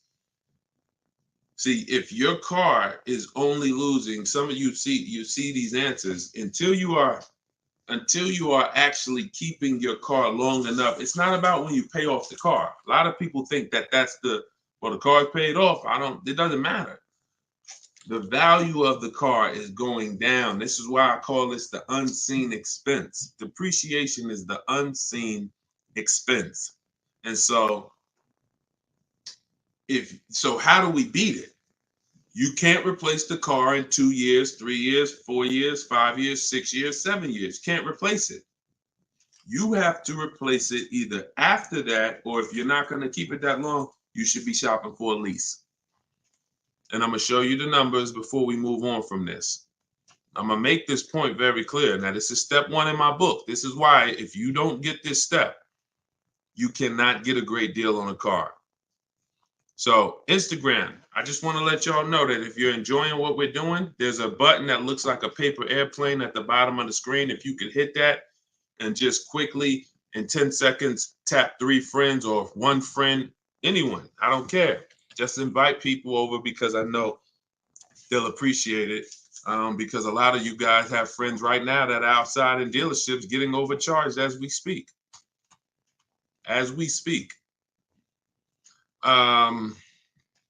So when you look at long term, here's what you need to see. Look at this. And I'm going to show you to end this question from TikTok, and why this is what I call the most important question. It's the first question: how many years am I keeping the car? Because look at this. I'm going to use an example of this lease deal that Zafrina just got. So now Frina she shops for a 2024 Jeep Grand Cherokee. It's a $65,000 truck. She got an incredible steal on this vehicle. Her payment is $579 a month on a $65,000 truck. No money down. So she did this. She got bids. You're not negotiating for these deals. So I'm just telling you, if you guys want to get these deals, you need to use what I'm teaching you. If you want to get it step by step, it's in my book, in my TikTok bio for 75% off. You won't even leave the broadcast on TikTok. You can get your book for $24 and you'll have everything I teach step by step. And same thing on Instagram, in my Instagram bio. You can get it for 75% off for 30 minutes. So I want to show you guys this. And you know what? That lease deal is too great. I don't even want to use that. Let me use something that our average people are getting no problem. Because Zafrina's lease deal was just ridiculous. $579, $65,000 Jeep Grand Cherokee. From home, by the way. 60 minutes. Maybe she put in 90 minutes. It was her first time using this stuff. 90 minutes. So Danielle got $550 a month. First payment was all she gave them. So there was no money down. She got an Audi A3, $44,000 new vehicle. She's paying $550 a month. Now, I'm going to ask you guys a question. Danielle gets this sitting at home. And look, she said, due to circumstances, because some people like Deshone, she might have had time, a lot of time to do this. You know, I need a car in like 30 days. Well, she said, due to circumstances out of my control, she posted this in our Facebook group. I had to lease something quickly. Yep. I took the course last week. And now, by the way, my book is my course.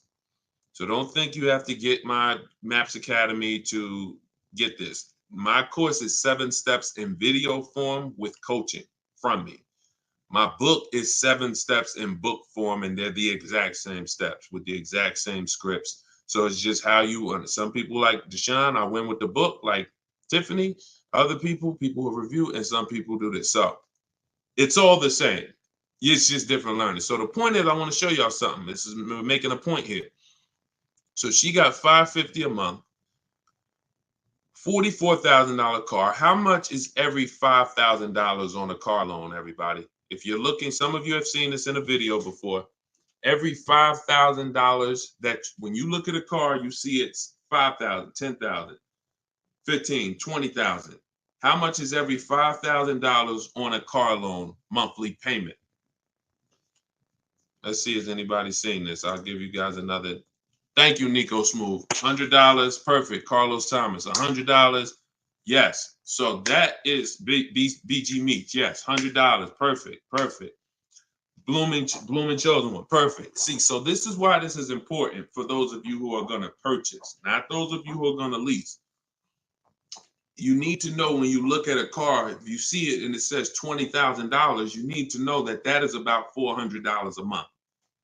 $25,000 is about $500 a month, depending on the interest rate. Great interest rate, you could drop it a little lower.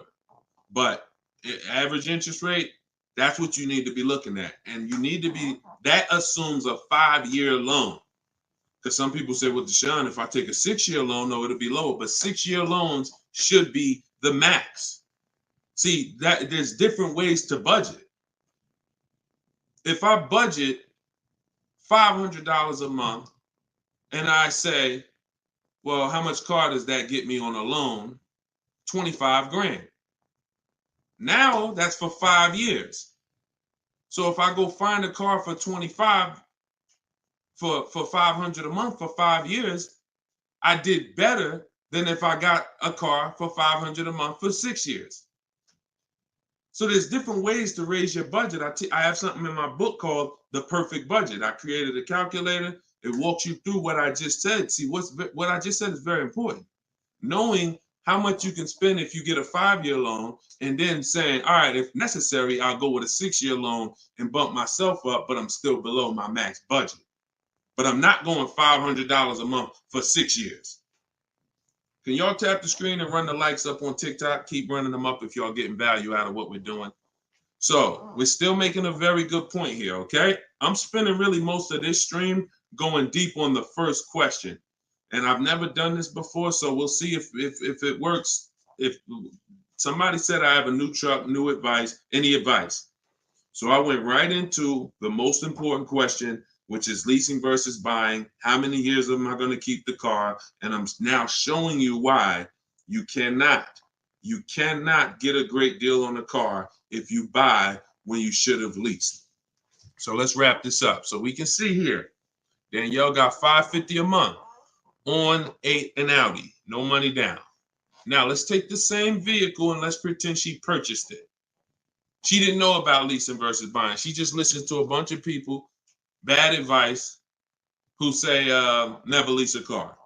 So she goes in, she's looking for the same Audi Q3, A3. It's her dream car. So, I've been wanting this for a while. So excited. So how much is this going to be? I'd like to do no money down. Okay. Well, $44,000 car. Forget the taxes. Forget everything. Let's just say, forget that. Let's say they throw that in.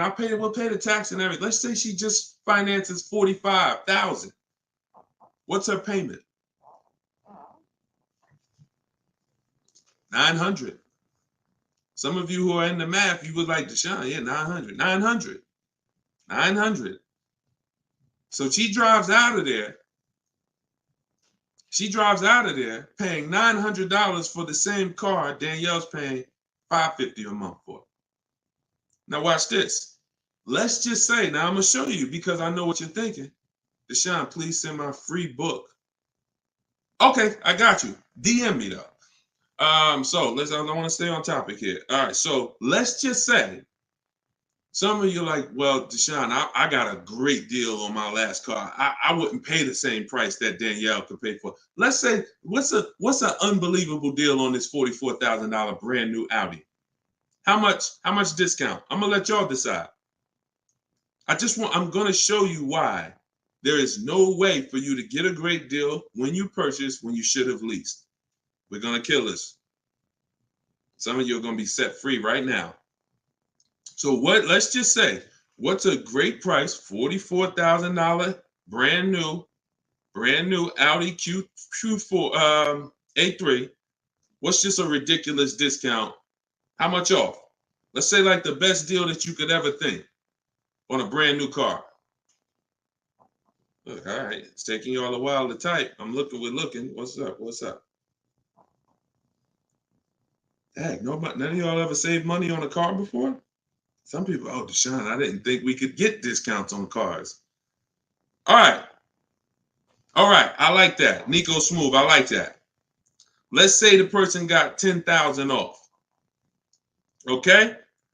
They got $35,000, which is essentially, let's say they got $35,000. The car is $44,000. So let's say they got $9,000 off, which is essentially 20% off the price of the car. Just brand new, nice, popular car. They catch the dealer sleeping, getting bids from home. $10,000, $9,000 off, $35,000. That's what they're getting the car for.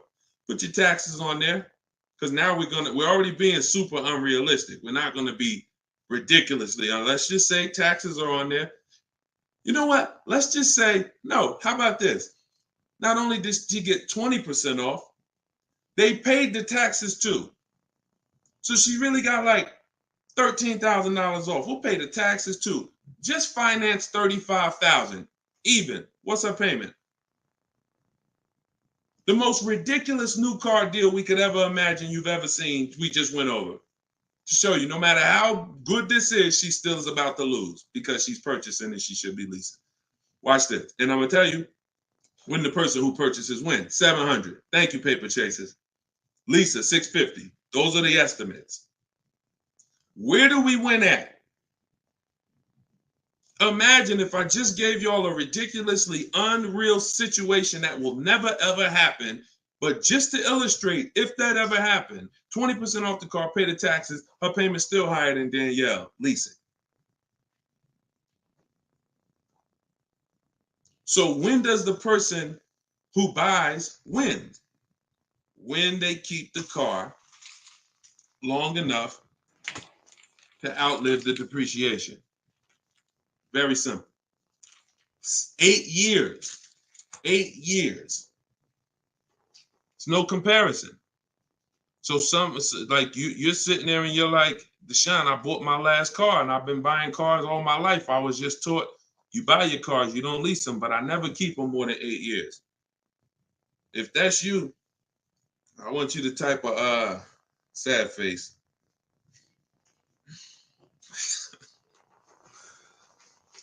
You've lost a lot of money. So what would you rather? Would you rather never hear about this, really go all your life listening to bad advice? And we might wrap this because we still got time. Before we even go back into more questions, we actually may go a little, because some of you are like, Deshone, well, what if you buy a new car, a used car? Because you just compared that to a new car. All right. So let's just go back one more time. Let's pull up Danielle because we're on that scenario. So we already said Danielle drove out with a $550 a month lease, paid her first month's payment. Best impossible deal that'll never happen, unrealistic, made up, make-believe deal we just ran was still a higher monthly payment. So imagine with somebody who just goes in regular negotiations, maybe gets $2,000 off the list price. They're leaving paying it's people right now paying $800 a month for this car, $700 a month, easy, no money down. If they didn't put money down, some people tell you, oh, you know, well, I'm paying I got an Audi and I'm paying only $6,000 for it. They never tell you that they put 10 grand down. They never tell you that they put 10 grand down. They forget about that because the day they give the dealer 10 grand, they want to forget about it. So they're definitely not going to bring it up in the story. No money down deals. This is what you're doing most times when you're leasing. So let's go back. Let's say somebody decides they're going to get a good price on a used one. Let's just throw this scenario in here real quick to end this. Instead of a $44,000 brand new one, they find one for like 28. Great used car price, 44,000 new. I got one for 28, maybe 4 years old, low miles, 36,000. Great deal, below market deal. Get it for 28. 28. Throw my taxes and fees on there. I'm at 32, 31. What's my payment? 31, 600. Look what I'm buying too, because some of you that's what you think about with a used car. But I like the monthly payments. But Danielle's driving a brand new 44,000, never been titled. She's the first person to sit in this new car smell, like real new car smell. Latest and greatest options and features, full warranty. If anything breaks on the car, she's covered for 4 years. She won't lease it. She won't have the lease for more than 3 years. She's paying $550 a month. A person who's buying this same car is paying $800 a month, $900 a month, and a person who's getting a used version of this, 4 years old, 1 year left on the warranty, 3 years old, 1 year left on the warranty, and they're paying $600 a month. Everyone's paying more than her. And these are lease deals that we get all day long.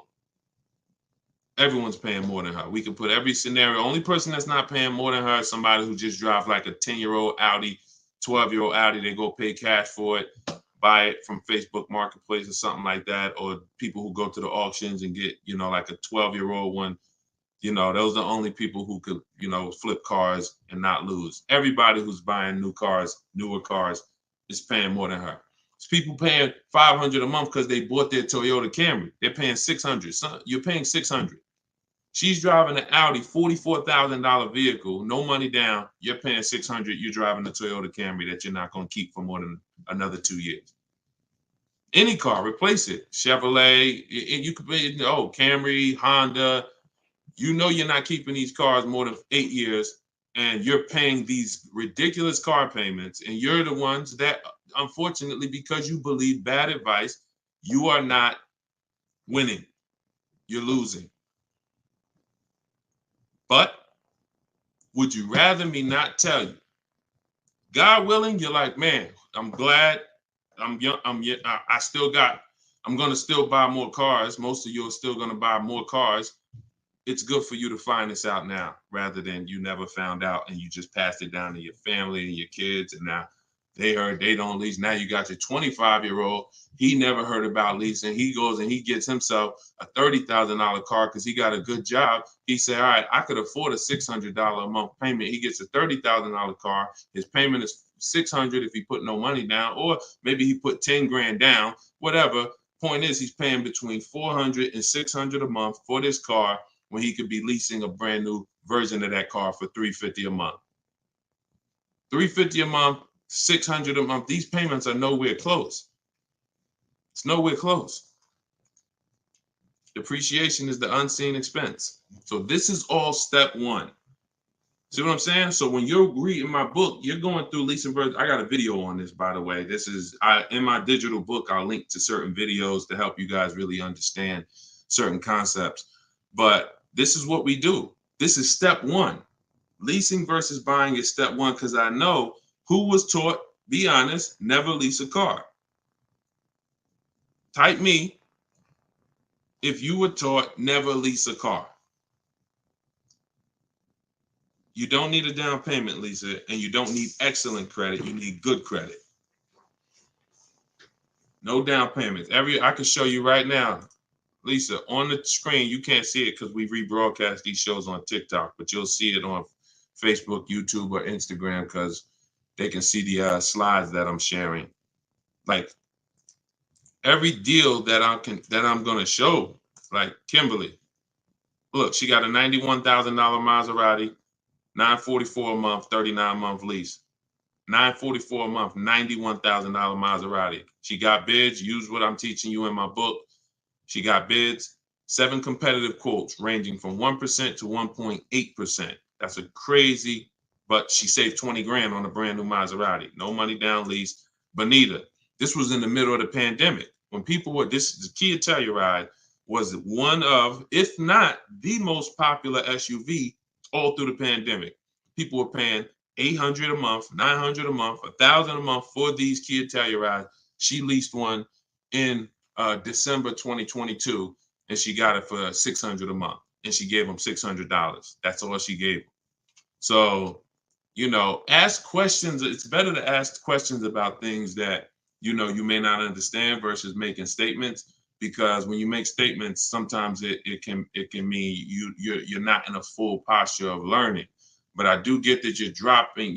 Many of you are this is a game changer for you. This is a game changer. This is a money changer for you.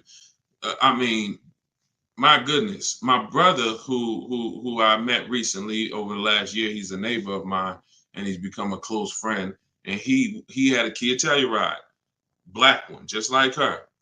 Totaled it. His wife was in an accident maybe about a month ago and totaled it. And he called me and he said he had saw the 8-year rule, and he said, I'm not keeping these cars 8 years. I'm going to lease this one. He leased a Kia Telluride, and his best offer on the same vehicle he owned was under $500 a month, no money down. It was like $479, $489. He was just paying. Remember, this was a $45,000 Kia Telluride he had. His payment on that car was probably $800-900 a month. So that's his wife totaling that car ended up being a blessing. Got him out of that car. He got the lease. He got the same car, brand new one, and he's paying $300 a month less because he has correct deal structure now. This is so important. That's why I call this the most important question in my book. And this is step one in my process, is you ask yourself the most important question. So I'm gonna put the banner back up for you guys on Facebook and YouTube. You can actually go to deshonsbook.com. Dolan pinned a comment in the Instagram section, in the Instagram comments. Also in the Facebook and YouTube comments, we've pinned Deshon's book. You can get your copy for 75% off. It's a digital book, so it goes to your email. Make sure you check your spam and your junk folder, but it goes there. You can get it in 3-4 minutes, and you won't pay the normal $97 if you get there before the 30-minute timer goes down. Once the time expires, the price is $97, which is the normal price, and it's worth more than that. It's worth thousands. I wouldn't price it at $97 if it wasn't worth thousands and thousands of dollars. So, but you can get it for 75% off that. You can get it for $24 if you get to my TikTok bio, my Instagram bio before the timer expires. But that's leasing versus buying. That's a quick comparison of leasing versus buying and how there's no way to get a great deal if you buy when you should have leased. No way. So some of you are going to be like, oh, well, I want to transition because I want to get out of my car that I'm financing and move to a lease. You should do that as soon as it makes financial sense. And that means sometimes you have too much negative equity. You can't move right now. So you may have to wait a year or 2 years before you can actually move over. I like that question M asked on YouTube just now. Do you value owning cars without payments? Can you throw that one up, M? Can you throw that one up, Dolan? Who was taught always pay cash for cars? Who was taught, type a $sign if you've heard or you were taught that you should always pay cash for cars. Now, I'm going to tell you, in a market like now, it's great to, all right, I see RJ Velez. Now, there's value in paying cash, and I'm going to tell you where it is, and you got to just, there's no one size fits all. See, the problem, what's been hurting you guys is because you've listened to one size fits all car buying advice. So usually whoever is giving you the advice, they're telling you to buy cars the way they buy cars. Tap the screen on TikTok if this is making sense to y'all. If y'all are following this, keep tapping the screen, running the lights up. Let me know that you're following what we're talking about. So here's what's important. If you're listening to someone who tells you pay cash for cars, buy used cars, that's because they do that. Now, if it makes sense for them, then that's great. But we need to look at paying cash. When does it make financial sense? When does it not? It's based on a couple things. First of all, what are you doing with your money? Because some people say, I don't like car payments. Type me if you don't like car payments. Who said, type that, Deshone, I want to pay cash because I don't like car payments. Can we type that? Can we dialogue on this? Car payments. Anybody? Okay. May not be that many of you right now. There are people who say this, but you don't realize that car payments, when you pay cash, all you're doing is saving up a lot of car payments. So that's all it is, unless you just win the lottery. If you get a lump sum inheritance, that's different. But if you have saved up $15,000, $20,000, $18,000, and you want to pay cash $25,000, then all you did was save up a lot of car payments, okay? Or save what could have been car payments. You can put them in a savings account and just have the car payment come out. So you can literally say, all right, I'm going to put this cash, $25,000 in a savings account, and that's where my car payment is going to come out of, so I don't spend that. If it makes more sense for me to pay cash, then I'll take the cash. And when it usually makes sense is when the rates are very high.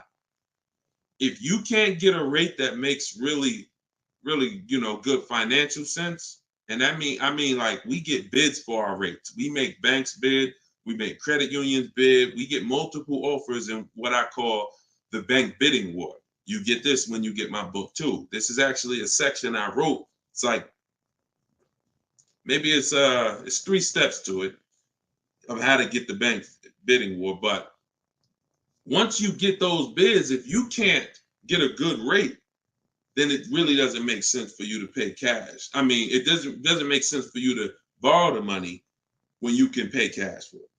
But there's an exception to this. What people are doing with their money is relative. So let's just say somebody is investing their money and they can get 10% on their money or 12%. Some of you are in real estate. Some of you are in good investments and businesses, investing into small, things that you can get 15, 20% returns on your money. It doesn't make financial sense. If you could get that type of return on your money, why would you want to put it into a car that's going to get you not just a low return? What's the return on a car, y'all? When you pay cash, you pay $25,000 into a car. What is the return on that? on the cash. What's the cash on cash return? Because I don't want to talk about this much because everyone's not paying cash. It's a small number of you who will, but I want you to be able to know when this is a financial conversation that if you're paying cash, you should understand this. If you got $20,000, $30,000, $40,000 saved up, you're thinking about paying cash for a car, this should be an easy conversation for you to follow. Okay. All right. Actually, everybody said the return is 0. I haven't seen anyone who's correct yet because it's not.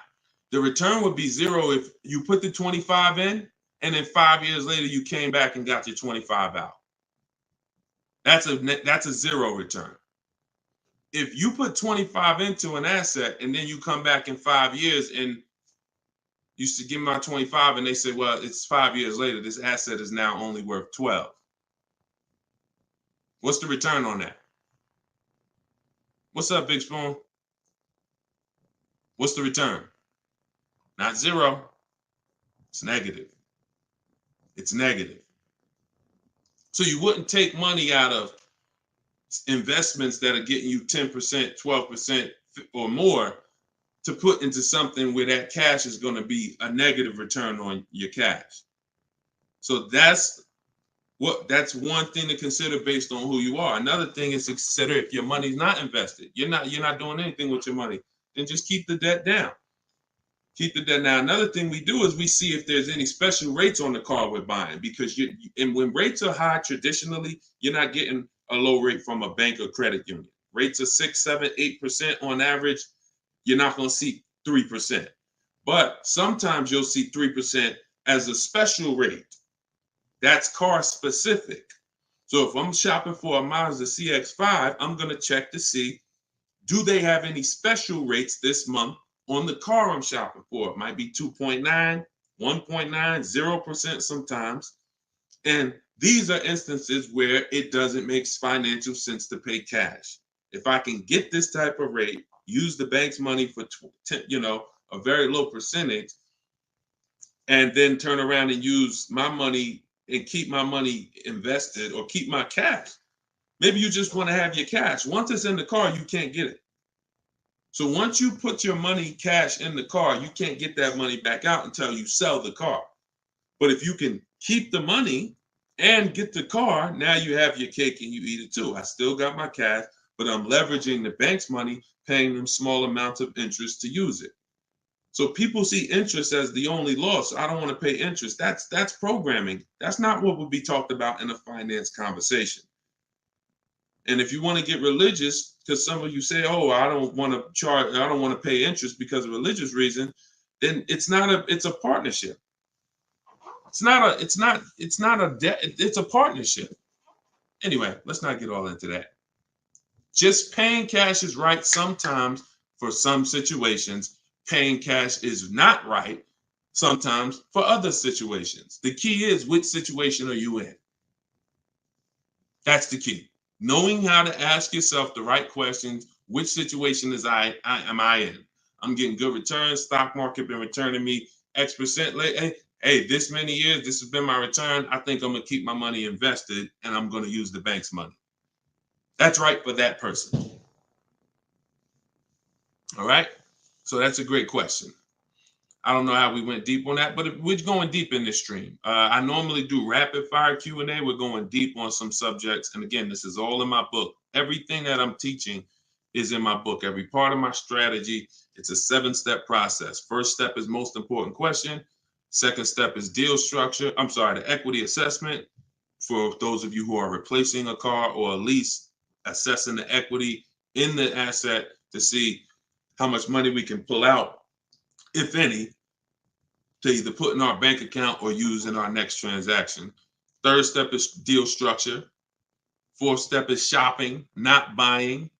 It's actually called shopping, not buying, where we enjoy shopping, we enjoy test driving, we enjoy the process. We're about to spend $30,000, $40,000, $50,000, $100,000. We actually enjoy shopping for the item. There's no pressure because we're never talking numbers in the dealership, ever. That's our rule. Step 5 is multiple offers. So once we've selected what we're going to be getting, it's time to get multiple offers on it. If we're getting a used version, it's time to see multiple options of it. And if in step 5 in my process, used car shopping is online marketplaces. You're using online marketplaces, cars.com, carfax.com, autotrader.com, cargurus.com, Carfax, CarMax, Driveway, and Carvana. 8 marketplaces, eBay Motors. See, some of you are missing great deals because you're only looking at 2 of the marketplaces. That's like you're not going to see below market deals until you can see the whole market. So when we're shopping for used cars, that's what we do. When we're shopping for new cars, we use my 25 to 5, where your goal is to get 5 offers. If you are shopping for a new car or a lease, your goal must be to get 5 offers, because until you get at least 5, you are not going to get a below market deal. Because we have thousands of people who have come before you who have used this, and they report to me, they report their deals to me. So when I can tell you the deals we see, we have to get at least 5 offers, because 4 are overpriced. Some people get 6, 7 offers. You saw Charles earlier on his Palisade. I think he said he got 10 offers. But once you learn how to get them from home, either you could do it your way, you want to call and get them, you want to call, ask for managers to get them. I don't care what you do. If you're using my process, we don't do any talking. So when you're using my book, we're not talking. Because when you talk, who knows, when you talk, you can say the wrong thing. When you type, and then you're typing what I wrote for you. Because in my book, you're using what I wrote for you to talk to the dealers by email. So I can't even say talk to the dealers, to communicate by email, because we know everything they're going to say. So then the step 6 is paperwork and protection. Once you get your lowest offer, you find the best option. It's time for the paperwork. And then step 7 is delivery. That's it. So everything that I teach is out of one of those 7 steps. And, part of why you have not gotten the deals that you see me sharing is because you don't have any process. You're just winging it. You're just hoping things go well for you. And that's just not a place of empowerment. That's just not a place of empowerment. Strategy is here. So, so we went deep on some of what's in that book and what you'll learn if you get it in the comment section, or you can get it in my TikTok or Instagram bio. If you're watching us on TV, you can also scan that QR code with your phone. And as long as you get there before, but now you're seeing why the book's worth $97. I see why you priced it at $97, Deshone. You know what I'm saying? That makes sense. You breaking this down and telling us what's in the book, and it's a digital book with links to videos and scripts and things you copy and paste. Oh, I see why this is a $97 book that you can get for 75% off. $24 before the timer runs out. Go ahead, Dolan. Yeah, this has been good so far, though. I do like this. Are you enjoying this dynamic? If you are, type something. The word something. Let me know you're enjoying this. All right, this is from TikTok. I'm told lease deals are new each month. Yep, they usually are. Why shop if brand has same financing deal? There's no same financing deal. So lease deals change every month. I'm going to make sure I'm trying to understand your question right. I'm told lease deals are new each month. Lease deals usually change every month. Sometimes they'll run the same one for 2 months, but usually something changes about the lease deal either every month or every 2 months. Why shop if the brand has the same financing deal? Well, we're shopping for offers.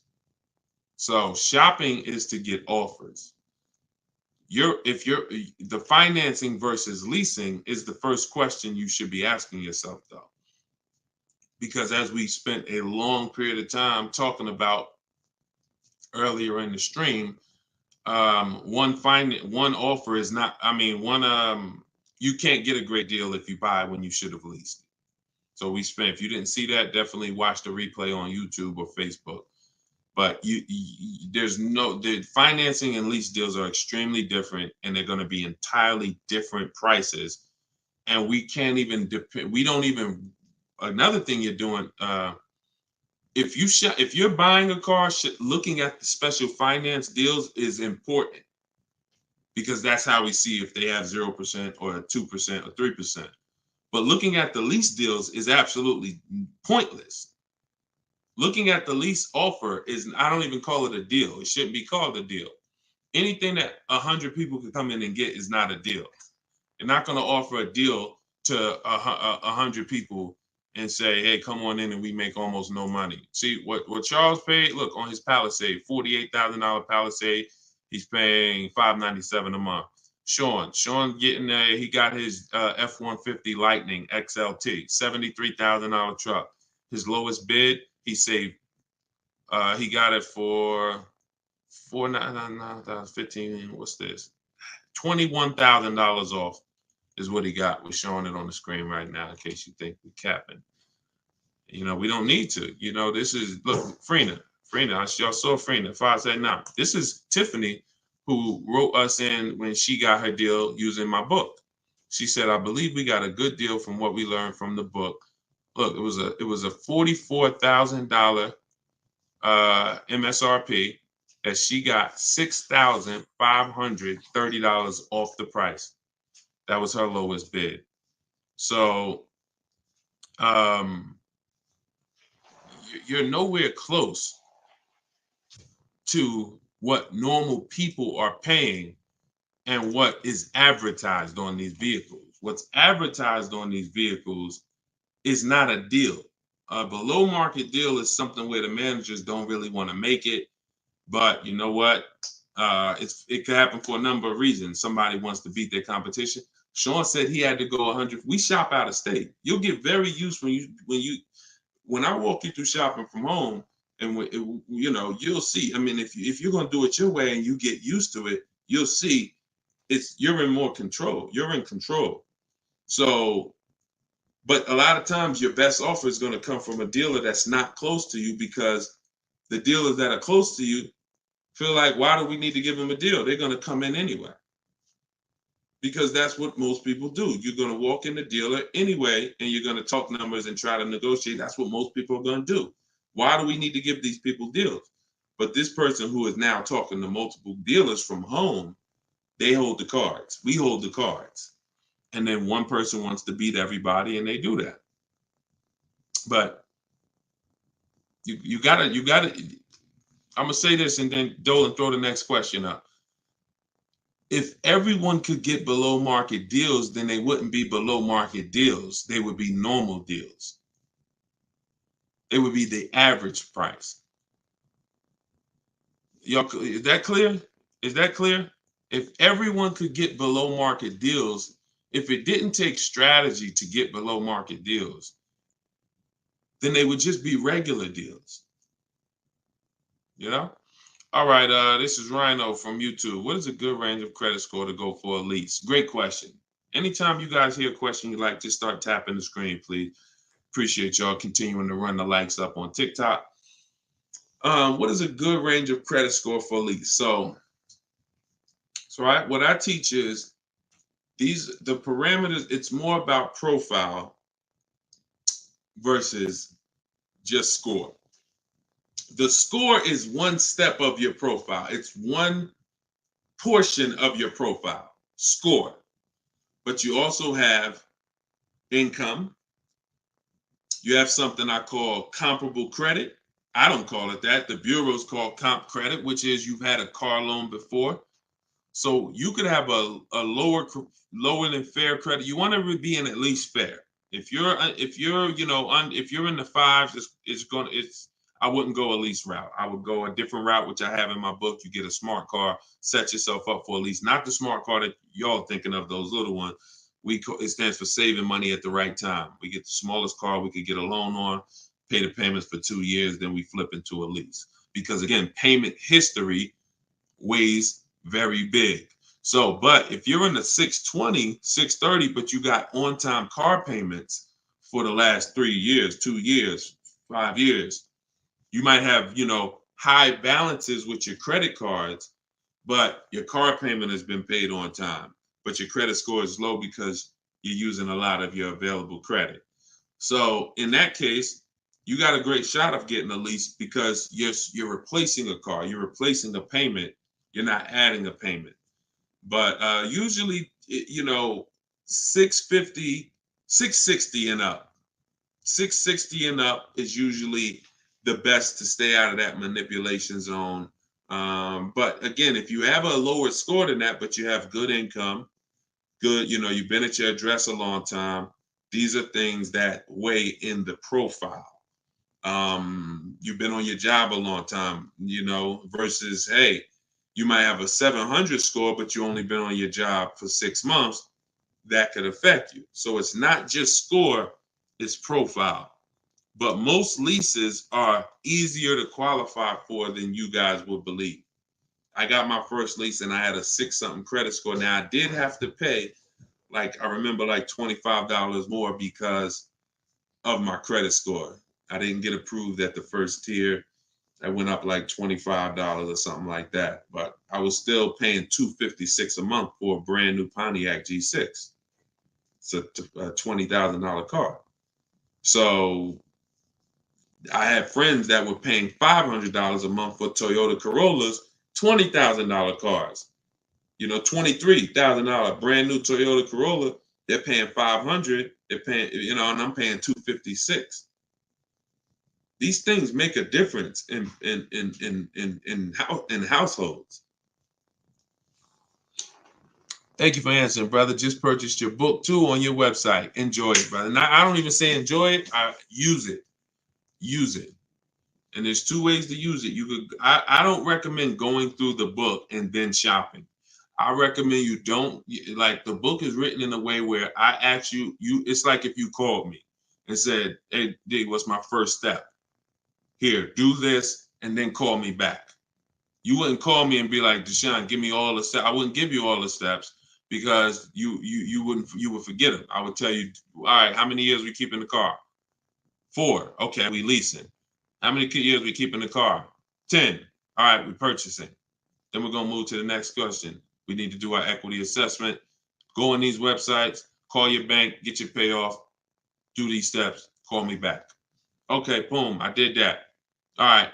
So once you put those things in an order, you'll see that you threw me off, Dolan, throwing that question up. But yeah, Rhino should.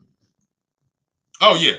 Anyway, what I was saying is use it. So you could go through the book. I would recommend you go through it, do 1 step, check it off before you move to the next step, so that by the time you get to step 7, I'm congratulating you, saying, let's get ready for delivery. Not, oh, I'm at step 7. I read the whole congratulations. Oh, that was so nice. That nice message you write to us when we get our cars at the end. That's nice, Deshone. You shouldn't be reading that until you got your car. You get what I'm saying? I'd rather you go through the book that way. It'll be a lot quicker, a lot more effective for you. All right, but use it. Use it. Great. All right, Dolan, throw that up for me now. Thank you, man. Appreciate you. Okay, Freon on YouTube said, what about refinancing when the rate drops? Absolutely. If I'm buying a car and I'm paying a high rate, what is considered a high rate, 7-8%, depending on the gun. Now, there are times where rates are high. That's the best offer you could get. But there are times where we know rates are 3%, 3%, 4%.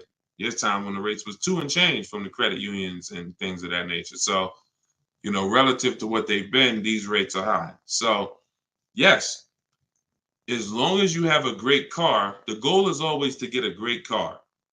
You could change the loan, like Freon said, by refinancing. So let's say I have horrible credit, 400 score, I need a car. I'm going to make sure the car I get is absolutely a great car. I mean, it must last. This is the thing you need to be looking for. I need to make sure I'm getting a car that's going to last, because I could always fix the loan. But if you fix the loan, refinance, but you got a bad car. You got a car with 100,000 miles on it, and now you're saying you're going to keep it 8 years. You're not keeping that car 8 years in a lot of cases. It has too many miles on it. So you should be shopping for a car saying, okay, I'm planning on keeping this 18 years. I want to get myself something with 60,000 miles. Now that might mean you can't get the big SUV. But if you get the big SUV and then the car breaks down in 4 years, it defeats the purpose anyway. So you could always fix the loan. Don't get a bad car. Very, very important. Or that really destroys a lot of these long-term plans that you need to have.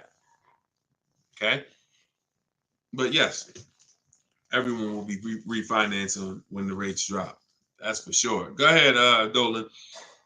Next one, please. Great questions. Great questions. Yes, these are some great questions. From TikTok, I have a car with a lease ending in a couple months. Buyout is 35, but Kelly's Blue Book is 44. Should I buy out the car with the option to sell after? We don't usually buy leases, in fact, ever. Why are we so big on buying our leases? Who told us that was a good idea? Who told us going from buying? Think about this. 3 years ago, I drove off the lot with a very nice brand new car that I was paying, hopefully, a decent payment on. Why am I going to stop doing that to now buy a used car? What's the benefit to us buying these leases out? Maybe I don't see it, because what I explain is it's a horrible idea. It's a horrible idea. One exception, if you're keeping the lease 8 more years after you buy it, then it's fine, because it's just like you bought a used car. So you really kept the car how many years if you leased it for 3 years and you're keeping it another 8? See what I'm saying? 11 years. So you're going to win. It's still a bad idea, but you'll win somewhat if you keep the whole car 11 years, because I'm going to tell you why. Once you get the used car, you reset everything. You got that's a whole separate transaction. If you lease a car, your payment on that lease is going to be, let's just say your payment on the lease is $450 a month. What you're going to find in most cases, if you buy the lease out, to get a $450 a month payment, you got to take a 6-year loan. To get a $450 a month payment, you got to take a 6-year loan. So you already leased the car for 3 years, and now you're purchasing the balance for another 6. You leased the car for 3, you're purchasing it for another 6. That's 9 years. So why did I just say the only way to win when you buy your lease is to keep it at least 11 years? Because how many years of payments are most people going to have? 9. 9. 9. Can we let that sink in? A person who buys their lease, like most people are going to buy them with 6-year loans, you're paying for 9 years on the same car. 9. Even if you get a 5-year loan, 8 years on the same car. So it'd be a shame to go pay 8 years on the same car and then turn around and do that all over again. So you want to keep it long enough to at least, hey, I had 2 years of no payments though. I had that car 11 years. I only had 2 years of no payments on it. That's a pretty bad way to live. You're paying on 9 years old, 8 years old, you're still paying on the same car. 7 years old, still paying on the same car. This is why buying your lease is a horrible idea in most cases. From the start, you should either be leasing or you should be buying a used car. It's one or the other. and you're buying a used car that if you plan to keep it 8 or more years, you're leasing if you're not planning to keep the car 8 years. That's it. Not many cases where these make sense. Go ahead, Dolan. It's a great question though. And I'm hoping we can help a lot of people stop doing that. And eventually maybe 10 years from now, 15 years from now, people won't be asking these questions, but it's a very, very common question. Go ahead, Dolan. Shoot the next one up, brother. Nico Smooth on YouTube. What's up, my man? Deshone, if I wanted to counter offer lower than what the calculator generated, would that be realistic? Getting 1.4% would like to get around 1. If your lowest offer is 1.4, then that's the lease program. If your offers are 1.4, your offers should not be the same. That means you don't have enough offers. If all the offers are in one spot, 1.4, that means you're not getting enough. Once you get 5, 7, you'll see they should be at least $150 to $200 a month difference. That's how it should be. 400 to 600 a month. 600 to 800, 600 to 750. That's how it should be. Now, once your lowest offer is 1.4, but you have 1.6, 1.7, higher offers than that, then 1.4 is the best. And that's the lease program. There's nothing you can do about the lease program. All you're doing is finding the dealer that's going to agree to discount the car the largest amount. The lease program is then going to dictate what the payment's going to be. But yeah, you're on the right track. Go to a Plan B vehicle. It's surprising how different every single vehicle has a different lease program.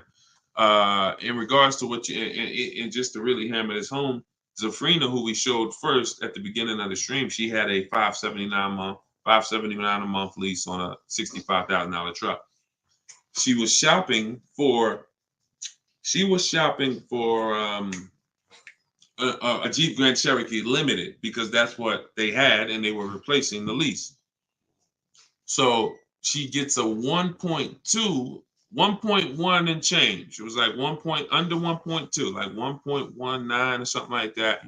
That was her best offer on a Jeep Grand Cherokee Limited. That's a great lease. That's a great deal. $600. That's a great lease deal. Probably a $450 payment on a $40,000. Great lease deal.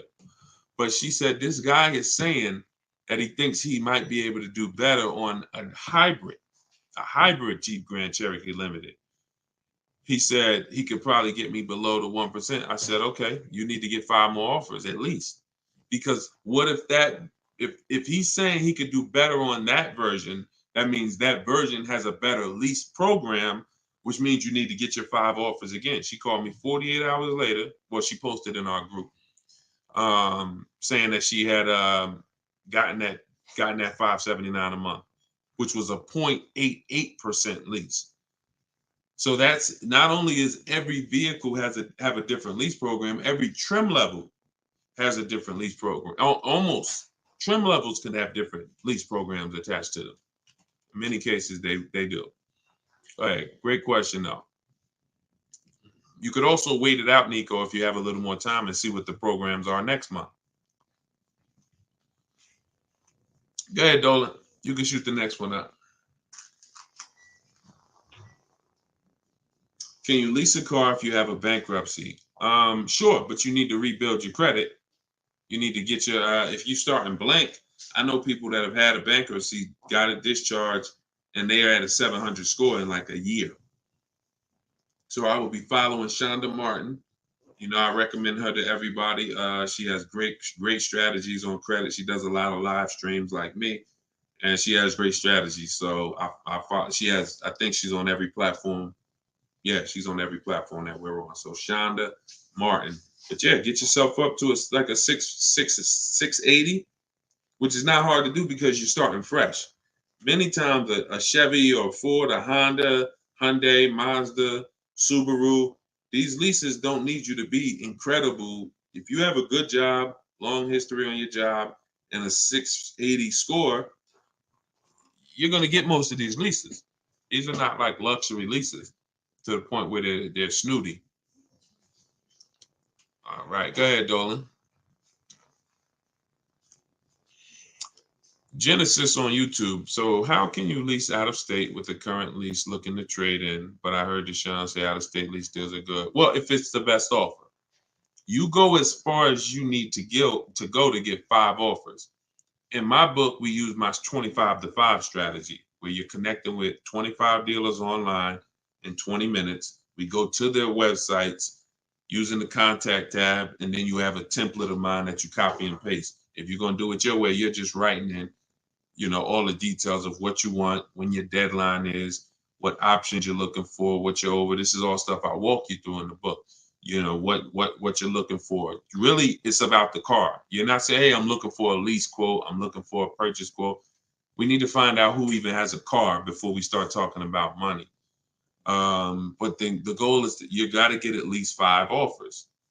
You got to get at least, and you have to do the equity assessment to see if there's any equity in your current lease. You don't want to return that, and you don't even know if there's any equity in that lease. And the only way you know that is the offers you get are higher than the payoff. It's very simple. Equity is offers, cash offers from CarMax, Driveway, Kelly's Blue Book, instant cash offer, not Blue Book, the website, instant cash offer, Kelly's Blue Book, Auto Nation, sell my car, Car Guru, sell my car. You have to get these offers, and if those offers are higher than your payoff, then you have equity when you sell the car to these people. If you have a third-party restriction, you can't sell the car directly to them. You got to sell to a local dealership. You got to get bids from a local dealership. I teach you how to do that. For those of you who have third-party restrictions, we talk to used car managers to sell our leases. So I've been doing this since 2006. Like, if I wasn't called to build these companies, then I would be. If I wasn't called to build these companies, there's no doubt I would be selling cars, making $200,000, $300,000, $400,000 a year. There's no doubt about it. But that's not the path God had for me. So what I'm telling you is based on me understanding 99.9% of the car buying of the industry inside and out, and giving you the way to actually stay in control, call the shots, have the business come to you, have the banks come to you, have the cash offers come to you, and then you're just simply picking the best ones as they come to you. So this is all in my book, Cars from Home, 7 Steps to Saving Time, Money, and Avoiding Dealerships. It's a digital book. You can get your copy for 75% off in my TikTok bio, in my Instagram bio, or we have a comment pin. Dolan, can you post the comment for everybody again on Facebook and YouTube? Just copy and paste that comment for everybody.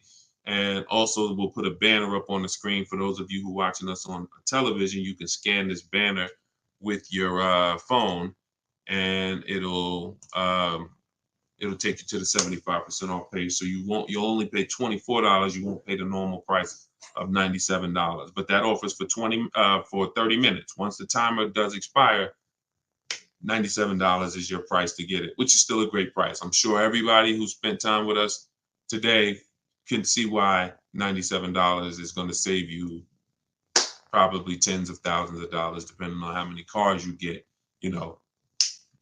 Sean saved 20 grand on his first car. So for those of you who want to attend my free masterclass, Everything You're Doing Wrong, Buying, Selling, and Leasing Cars, you can attend that in my bio. We'll also put another comment for those of you who want to attend that. That's about an hour-long class, and I'm teaching very specific. You'll need a notepad for that. That's not just Q&A, although we do Q&A after. So you guys can go watch that, and so we'll put, and that's also in my Instagram and my TikTok bio. So the information's available, y'all. That's the whole point. There's no excuse. Everything that we talked about today is really financial awareness, financial literacy that you have not learned. You haven't heard of it before, but this has been around. We've been doing this for 3 years. Over 2,000 people have come before you.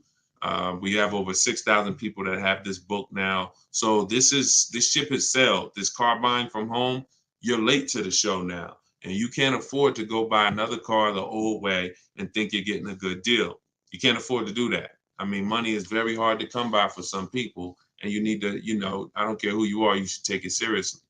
So this is why we're here. And so you can get it from my free videos, from these Q&As, in my book, in my masterclass. I don't care how you get it. You want to join me in Maps Academy and have me coach you through your car buying. I don't care how you get it. Just make sure you get it. Get in where you fit it. All right. So that was episode 17. All right. We'll see you on episode 18. God bless y'all.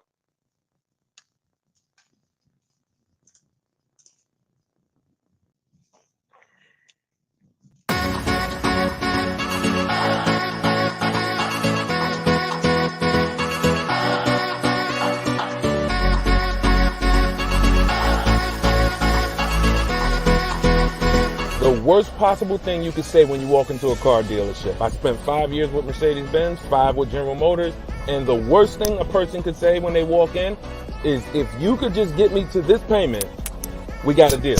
So your loan's probably still like 19, which means you got to pay to get out. You're upside down. It's called negative equity.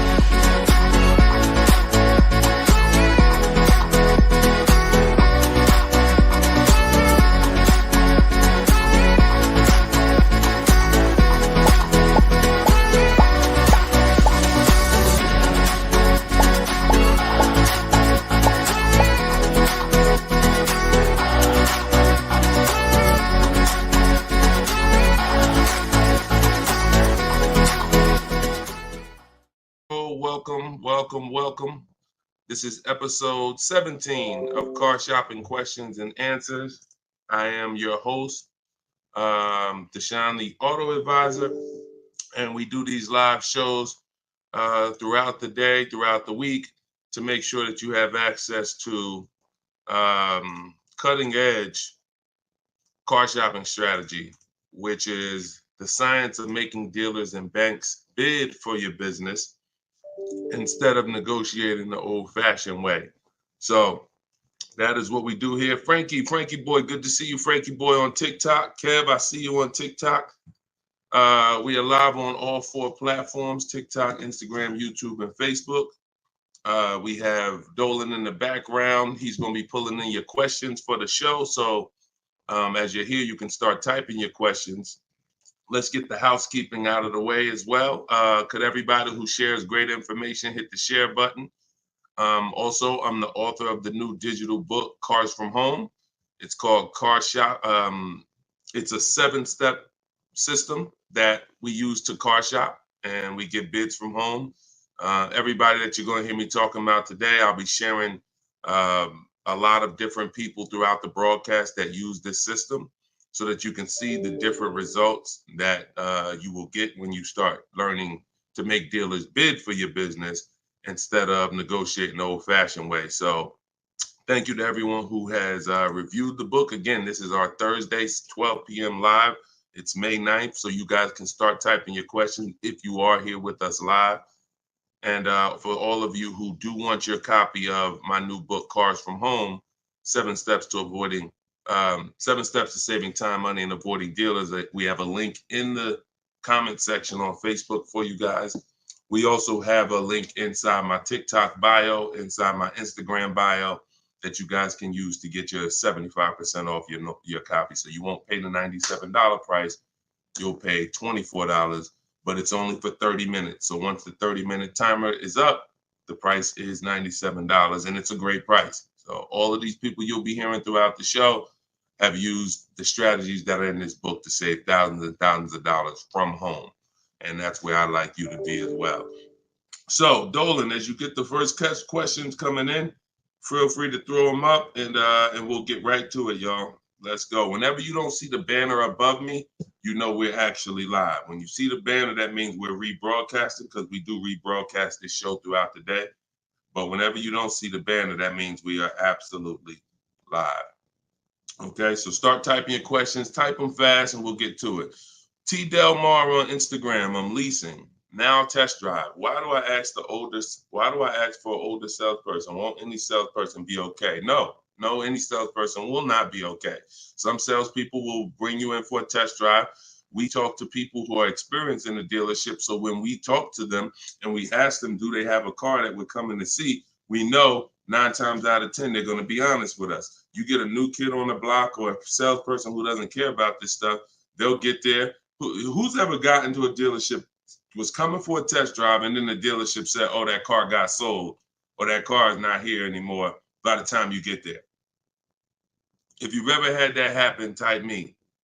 You set up a test drive, you come in, oh, I was coming to see that car. Oh, it sold like, 2 hours ago. It just sold. See, when you're dealing with experienced salespeople who are honest, exactly, Peaceful Grace on TikTok, you understand. So this is why every step that I teach is important. Even things that you might see, okay, why is he telling us ask for this person? It's because if you don't, you run the risk of running into a salesperson who doesn't care. Oh, you'll get there and just, oh, well, that car sold, but hey, I might have another one. Let's look at some other ones. No, we don't go for that. We don't go for that. Our test drive is strategically set up to try to guarantee a successful test drive where we can be in and out that dealership in 20, no more than 30 minutes and coming home. Okay, let's go. Nothing is left to chance. All right, go ahead, Dola, shoot the next one and keep your questions coming, everybody. We'll try to get through as many as we can.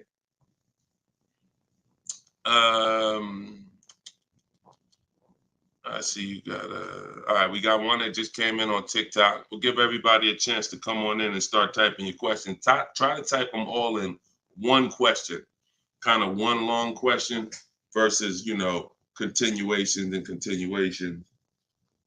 Derek Will on TikTok. How do I get out of a finance contract without it being on my credit as a repo? How do I get out of a finance contract without it being on my credit as a repo? Well, let's talk about how not to do it. If they take the car back because you didn't pay them, that's a repo. So if they take the car back because you didn't pay them, that's a repo. So if you do that, that's a repo. So let's talk about how not to do that. You could sell the car. The only way to get out of a car without it being a repo is to sell the car. So you need to find out what your equity position is in the car. You need to call the bank, ask them how much you owe. That's called a payoff. Get your payoff amount, how much you owe, and then you're going to get offers. You're going to do what we call an equity assessment, where you go into the 6 online car buyers and you get you get these bids.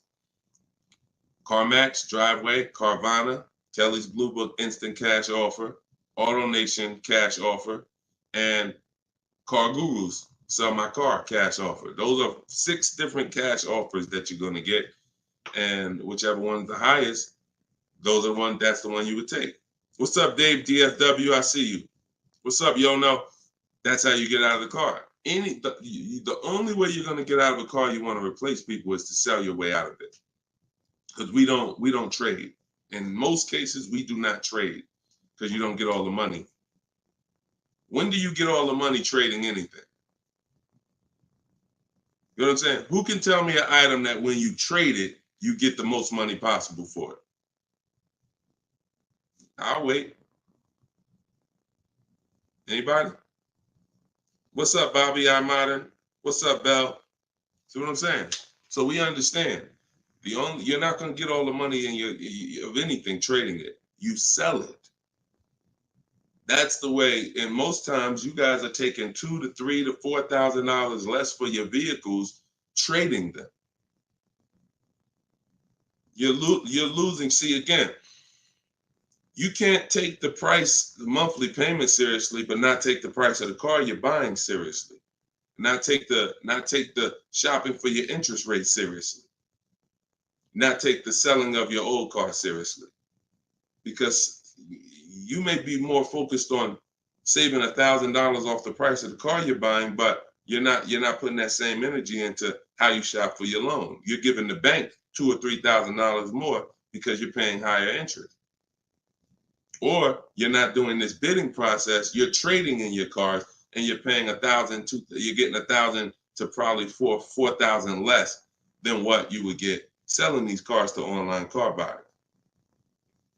So that's how you get out of a car. Only way you can do it is to sell your way out of it. And if you have negative equity, to pay the difference so that you can get out of the car. But if you just let them come take the car, you can finagle anything you want to try to not have it be a repo. It's a repo. It's a repo. And so the time 3 years ago, everyone could have sold their car and really got out of them because the prices of cars were so high.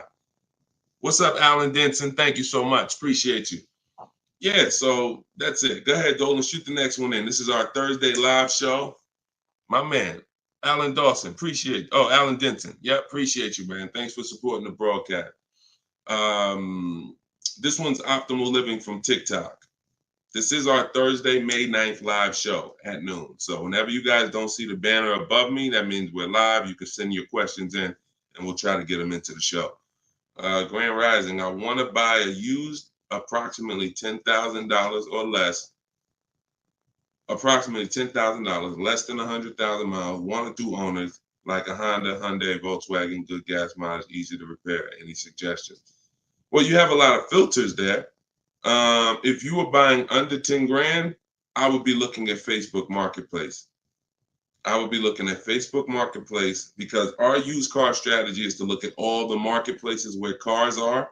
These are, AutoNation, Auto Trader, Cars.com, Car Gurus, Carfax.com, CarMax, Carvana, Driveway, and eBay Motors. But if we're looking at a car that's under 10 grand, I would certainly be looking at Facebook Marketplace. Facebook Marketplace is where you're going to try to find a private party owner, not a dealer. Not a dealer. You're trying to find a private party owner that's going to sell you the vehicle, private party, not a retail purchase. A retail purchase is at a dealership that has done reconditioning on the vehicle to prepare it for the market. And so you're paying for that. You're paying probably 10% more for a retail purchase because it goes through the retail process. But if I'm spending under 10 grand, I'm looking at Facebook Marketplace to get a private party sale where I could save probably another 10%, maybe a little more below the retail price. But that's really depends, price specific. Same thing with selling cars. When we get our bids, if our car is worth less than 10 grand, we usually I always tell people, it's in my book, if the car is less than 10 grand, when you get your offers, you could get probably 1,500 to 2,000 more listing it on Facebook Marketplace. So if my highest offer might be for 8 grand from CarMax, everyone else is offering me 7 and 65, and I'm gonna throw it on Facebook Marketplace if I have the time, and I'll sell that car and usually get a $1,500, $2,000 above. So it's the same difference. I would shop on there if I was looking for a car under 10 grand. I would sell on there if my car was worth under 10 grand. See, when you start going with cars that are worth 15, 20,000, trying to put them on Facebook Marketplace, most of the buyers there need a loan. Most of the buyers on Facebook Marketplace need a loan. So when you get there, they're not going to be, most people don't have 20 grand to bring a private party. That's just most people.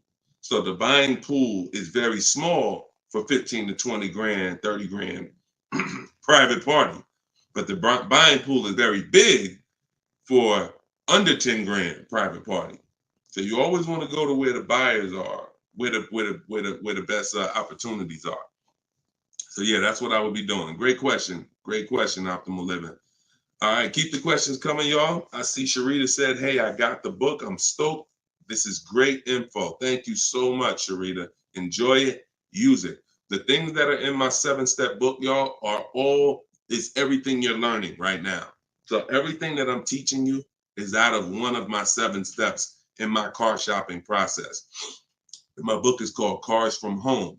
So it's all designed to teach you the science, walk you through the science step by step of doing 90% of your car purchase from home 90% of your savings are done at home, not in a dealership. The only thing we're doing in a dealership is test driving, is having our car appraised if we have a third-party restriction by a used car manager, and picking up our car if they don't deliver.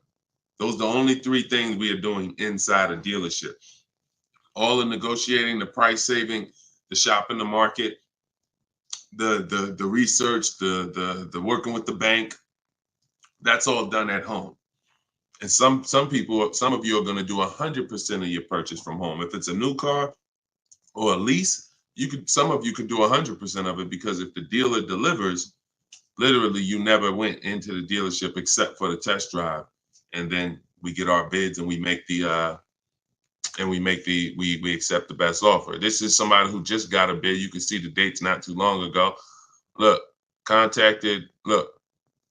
contacted 25 dealers. Some of you know my system is used to, we connect with 25 dealers, with our goal being to get 5 offers.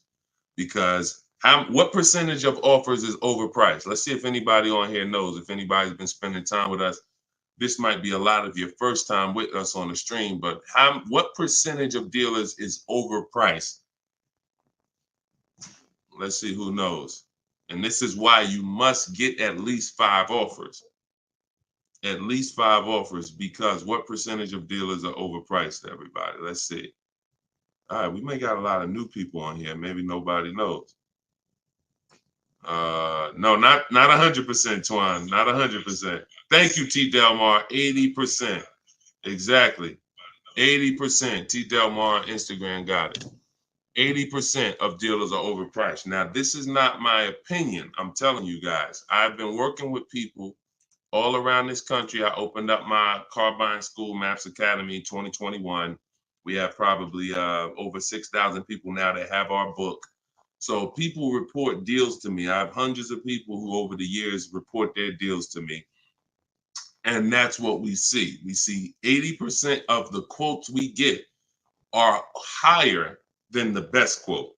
So when you get your 5 offers, one of them is going to blow the other ones away, but the other ones are going to be significantly higher. And when you look at somebody like this is Teddy. Teddy he said, I received 10 offers. He said, I only use the scripts provided. So in my book are the scripts he's talking about that you copy and paste. This dealer's initial quote came back at 937. Using the counter offer calculator, which you have in my book as well.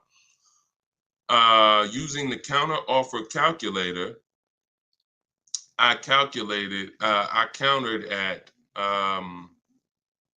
I closed on this, wait, hold on, I can't even read. I closed on this 2024 BMW i4.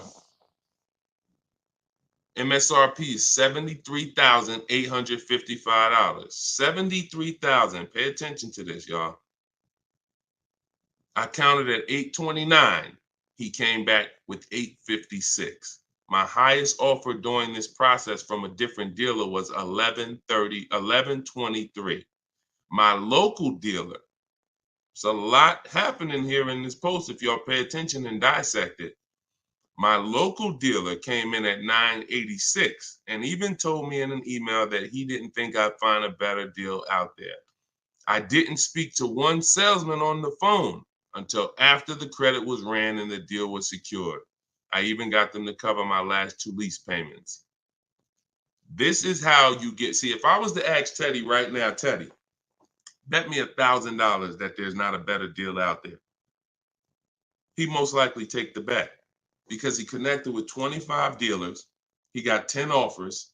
He used it. You can never accept a deal without countering, because we don't know what the bottom is until they say no to the counter, or until they say, no, I can't do that, but I could do this. Now we know they're at the bottom.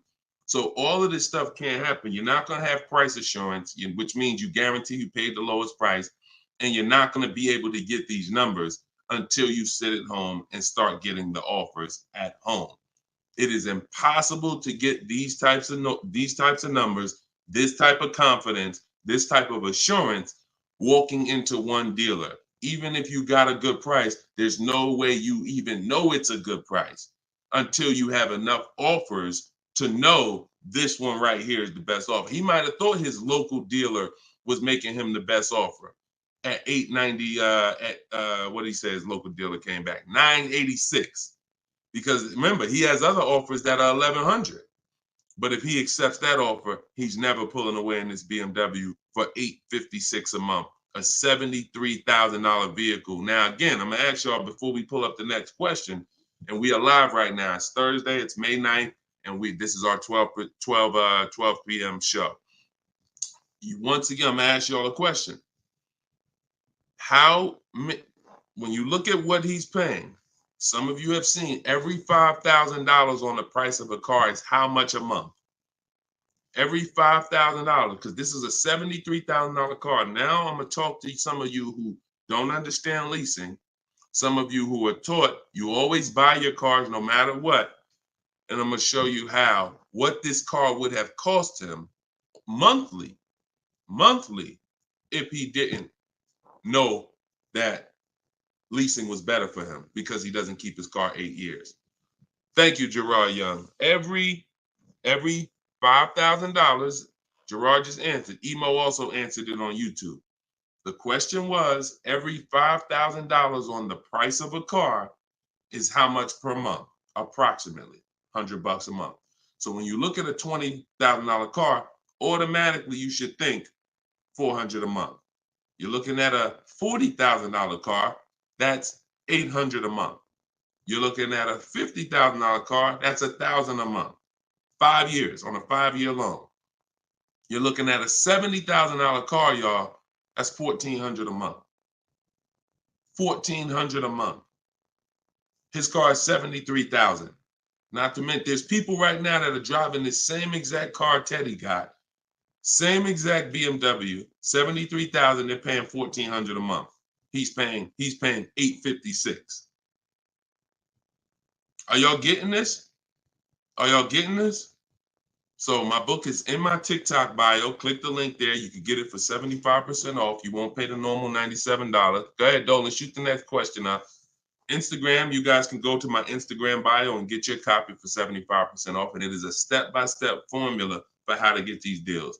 That's everything I talk about on these shows. Go ahead, Dolan. Shoot the next one up. Leo, I've been selling cars for 20 years. This young man is speaking the truth. Man, I appreciate it. See, and this is what the 20% of dealers do. The 20% of dealers have no problem, admitting the systems that we teach are better. Because we're not trained as car salespeople. Sometimes you think car salespeople are really trained. The only thing we're really trained on is negotiating and how to get you to say yes. We're not trained in finance, not trained to teach you about leasing. We're not trained to teach you about negative equity, depreciation, all this stuff that we should be trained on because you're buying a depreciating asset. We should be telling you, listen, based on our financial training, if you're not keeping your car 8 years, your best option is going to be to lease.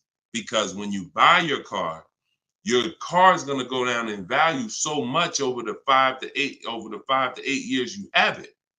If you turn around and replace it, you're going to lose all that money. Your car is going down in value way too much over 5 to 8 years for you to turn around and replace the car right after that. You need to keep it after that. That's when you keep it. 8 years of that's when you keep it, because now you're like, man, I put all this money in this car. Yes, it may not be worth what I bought it for, which was $40,000 8 years ago. It might only be worth $10,000 today, but I'm gonna keep it now because 3 years from now, it's gonna still be worth probably $8,000. It might be worth 10 today, but because it's 8 years old, in 2 more years, it'll be worth $8,000. I'm not losing that much money anymore. You are not winning with buying cars until the car is not depreciating that much anymore and you still own it. Okay? If y'all clear with me on that, just tap the screen. Run the likes up on TikTok if y'all are getting what I'm telling you.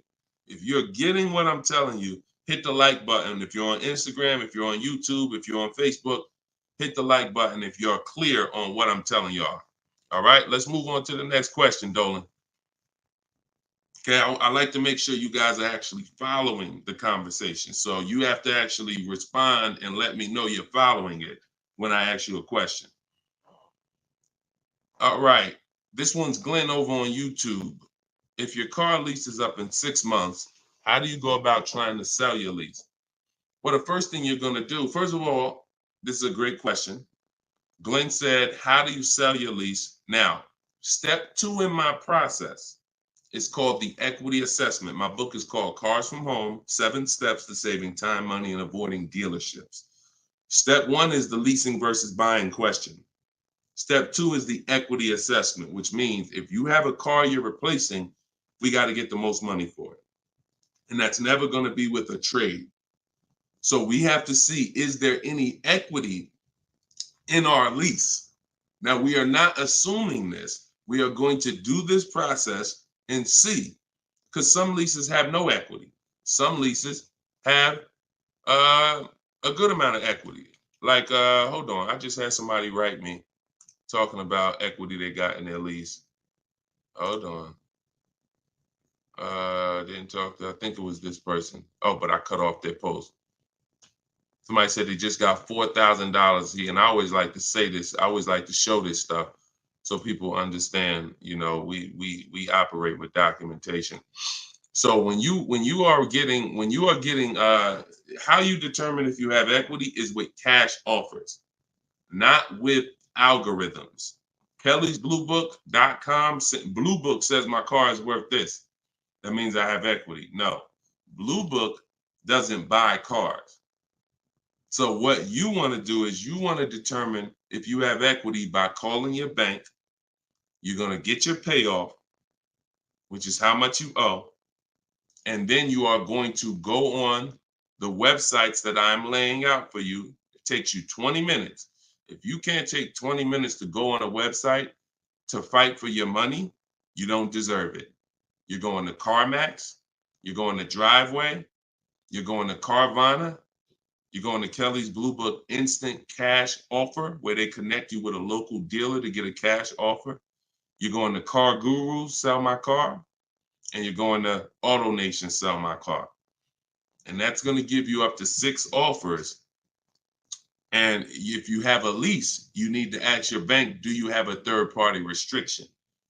And if they say you have a third-party restriction, then if you have equity, you're going to be selling to a local dealer, not to one of the local online buyers. If you don't have a third-party restriction, we sell to the highest online buyer. If you do, we sell to the highest bidder among used car dealers. So it's just simple. There's different processes. I don't teach one size fits all car buying. So some of you who have a lease with a third-party restriction, you're going to use one strategy. Those of you who don't have a third-party restriction, you're going to use a different strategy. Those of you who don't have any money you owe on your car is paid off. You don't need to call your bank. You just need to go on those websites and get the offers. So, and when you're on there, if you have a lease, there's going to be a part where it says, is your car owned, financed, or leased? You want to put owned. It's very important. Don't put lease because it triggers something in their websites. So that's step 2. I go over this thoroughly in my book. This is called the equity assessment. You can't, listen, you need to get bids. Bids. That is my favorite word, that multiple offers. The reason why you are not saving the money that you could be saving is because you're not getting bids. The reason why you don't have the confidence when you leave a dealership that you got the best price is because you're not getting bids. It's very simple. Start getting bids and you're going to save more money and make more money selling your cars, and you'll see why we don't trade in cars. That's the equity assessment. Okay? Step 2 in my book. Go ahead, Dolan. Shoot the next one up. All right. Yep. Wanda said my last lease had 5,000 in equity on TikTok. Amen. I sold the lease a couple years ago when prices were super high. I made $10,200. My mother did. I made $9,000 on my Jeep Grand Cherokee. That was in 2021, I believe. 2021. Yep. It was ridiculous money. So the 9, 10 grand, 12 grand lease, those are not really there anymore. But we still see people that are making 2 and 3 and 5,000 for sure. Rudy on Facebook, how are you? Good afternoon, Deshone. I'm new to the live stream. Welcome. Who's new to the stream? If this is your first time here, type 1. Type the number 1 if this is your first time here. I'm looking for a 2020 SUV, Mercedes GLB 250, 4MATIC, less than 20,000 miles. Drives over 120. I see you, Yvette. Drives over 120 miles daily. We have been looking in different car websites. Still haven't found one that matches our max of 30K. Any suggestions? We live in New Hampshire. We've been looking in Massachusetts as well. Should we be expanding our searching area? Thank you for your help and keep up the great work. Absolutely. Yes, you should be expanding your search area. If you're looking for a 3-year-old vehicle with less than 20,000 miles, right now, you got to look at the age of the car. When you're searching for a used car, you got to remember a car comes out the year before the year we're in. So if a car is a 2020, it was released in 2019, most likely, which means you're calculating the age based on then. So if you're looking for a car that was released in 2019, and right now we're in 2025, you're looking at a car that's 6 years old. If you're looking at a car that was released in, 2022, and we're in 2024, then it's 2 years old. So you need to look and say, okay, how old is the car I'm looking for? And then we can look at the mileage. Because if you're looking for a car that's 4 years old, but you're looking for it to be driven 20,000 miles or less, that means you're only looking for a car that has a 5,000 a year average. That's going to be very tough. I like to go with it. I like to look at 10,000 a year, and then I like to go to 12. Now, we're talking about how we expand the search of our used cars, because the whole goal is to expand the search slowly. So if you were looking at the 2020, 20,000 miles, now go up to 30,000 miles. I would go up to 40,000 miles, because 40,000 miles still means it's driven lower than average. Just to show, so average miles is 10 to 12,000 miles a year. If you get a vehicle and it's 4 years old, it's driven 10 to 12,000 miles a year. It has really under 40,000 miles on it. It means it's been driven under 10,000 per year. So you're really looking for the mileage. It's the mileage that I think is really going to limit you. Now you could expand your search wide, like you said. There's many ways to expand it. You could go 100 miles out. You could go 200 miles out. You can go 500 miles out. So but you could also expand the search by lowering the mileage threshold and saying, all right, I'm looking for something that has, under 40,000. If it has 36,000, 38,000, 30, I'm good with looking at those. And I think that's going to give you a lot more options, considering how old the car is and how many miles you're looking for it to have. That's way, way, way, way, way below average driven miles. Way, way, way below. And when you have just, you're looking for a car that's only been driven 5,000 miles per year, you're going to have a harder time doing that than looking for a car that's been driven 10. So once we do that, we're still narrowing it down in other ways. Carfax title history, service records, accident history, verifying there's no fake fees. So we have other narrowing down processes. Then we get the new window sticker to make sure, because you can't know you paid a great price without knowing what the original price was. Who's bought a used car in their life? Type the letter U. Type the letter U, and I'm gonna before Dolan pulls up the next question, I want to make a point here to how just not having strategy, you guys are missing the things that you should be using to determine if you're getting deals. Yvette, I see you. Okay. Richard on Instagram, I see you. Leslie on TikTok, I see you. Alex, I see you. Derek, I see you. Harold, I see you. Kathy, I see you. Okay, so let me show you something. When I was buying my Infinity truck, all of the trucks we were looking at were white. All of them were priced between 30 and 32,000 as a used vehicle. 30 and 32,000. So if I narrowed it down, the top four I was looking at, they were all white, black inside, between 30, 32,000 price. Similar miles, one may have 26,000 miles, but the highest one has 36 similar miles. So I'm narrowed this down. Now, this is where many of you you don't have the information to make the right decision, because the determining factor of which vehicle I chose was based on the brand new price. I'm gonna tell you exactly how this went. Once I got the brand new price, I got the brand new window sticker on all of these cars, I was able to see that one of the cars brand new was 46,000. One of the cars brand new was 48,000. One of the cars brand new was 52,000. And one of the cars brand new, which is the one I ended up getting, was 54,500. It was a special edition. It has all of these features on it, has all these packages. It has different rims. It has all these different things. Now, if I would have picked the other ones, because the asking price was lower, I would have made a horrible decision.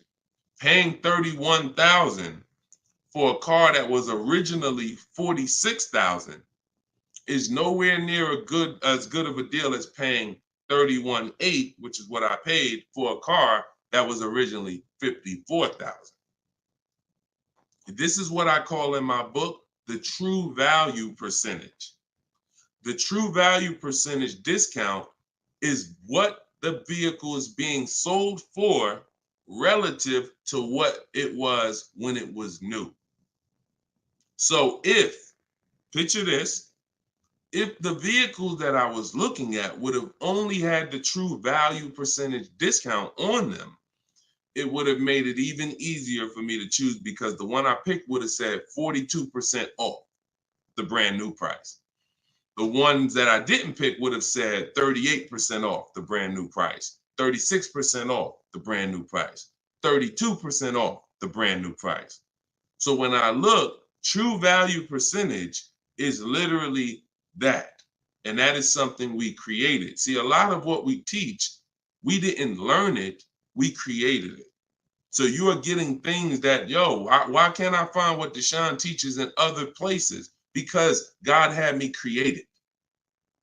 So you're not going to find it from other people. You're not going to find the 8-year rule for leasing versus buying with other people. You're not going to find the 1.5% rule for bad lease deals with other people. You're not going to hear them talking about this true value percentage discount when we're looking at used cars, because we created all of this stuff to regulate the industry for people who will use it.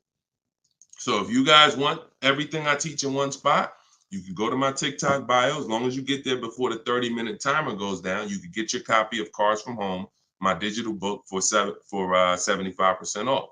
Go there. You won't even leave the broadcast. Get your 75% off. It'll be in a few minutes, and you can use this stuff for the rest of your life. Same thing with Instagram bio. And if you're on Facebook or YouTube, we have a comment in the comment section for you guys to get your book there, and you can use it. And if you're on a TV watching us, then you can just scan this QR code with your phone, and you can get your 75% off. $97 is still a great price, even if you missed it and suffer. Get your book full price. If you missed the countdown, that's fine.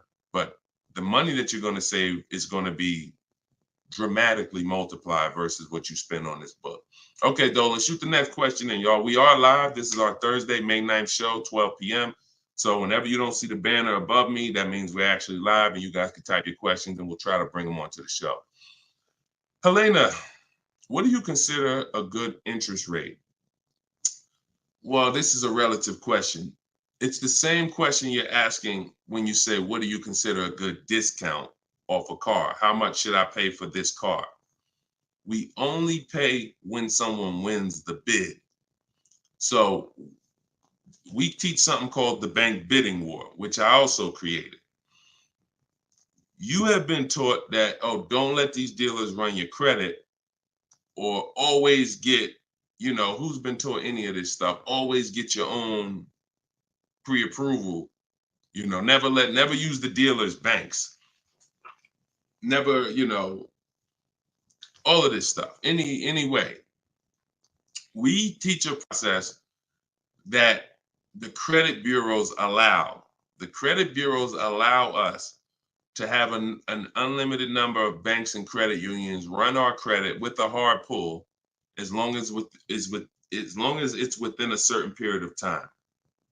As long as it's within a certain period of time, when that time expires, they are going to have that weigh on our credit as one hard inquiry in terms of how it affects our score. See, normally when you have a bank run your credit with a hard and then another one, and then another one, each hard inquiry affects your credit. But when you do it the way it was meant to be done, and using the bank bidding war, if one hard inquiry would have dropped your credit 10 points, 20 of these hard inquiries is going to drop your credit the same 10 points. So the way it's done is there's 3 rounds to it.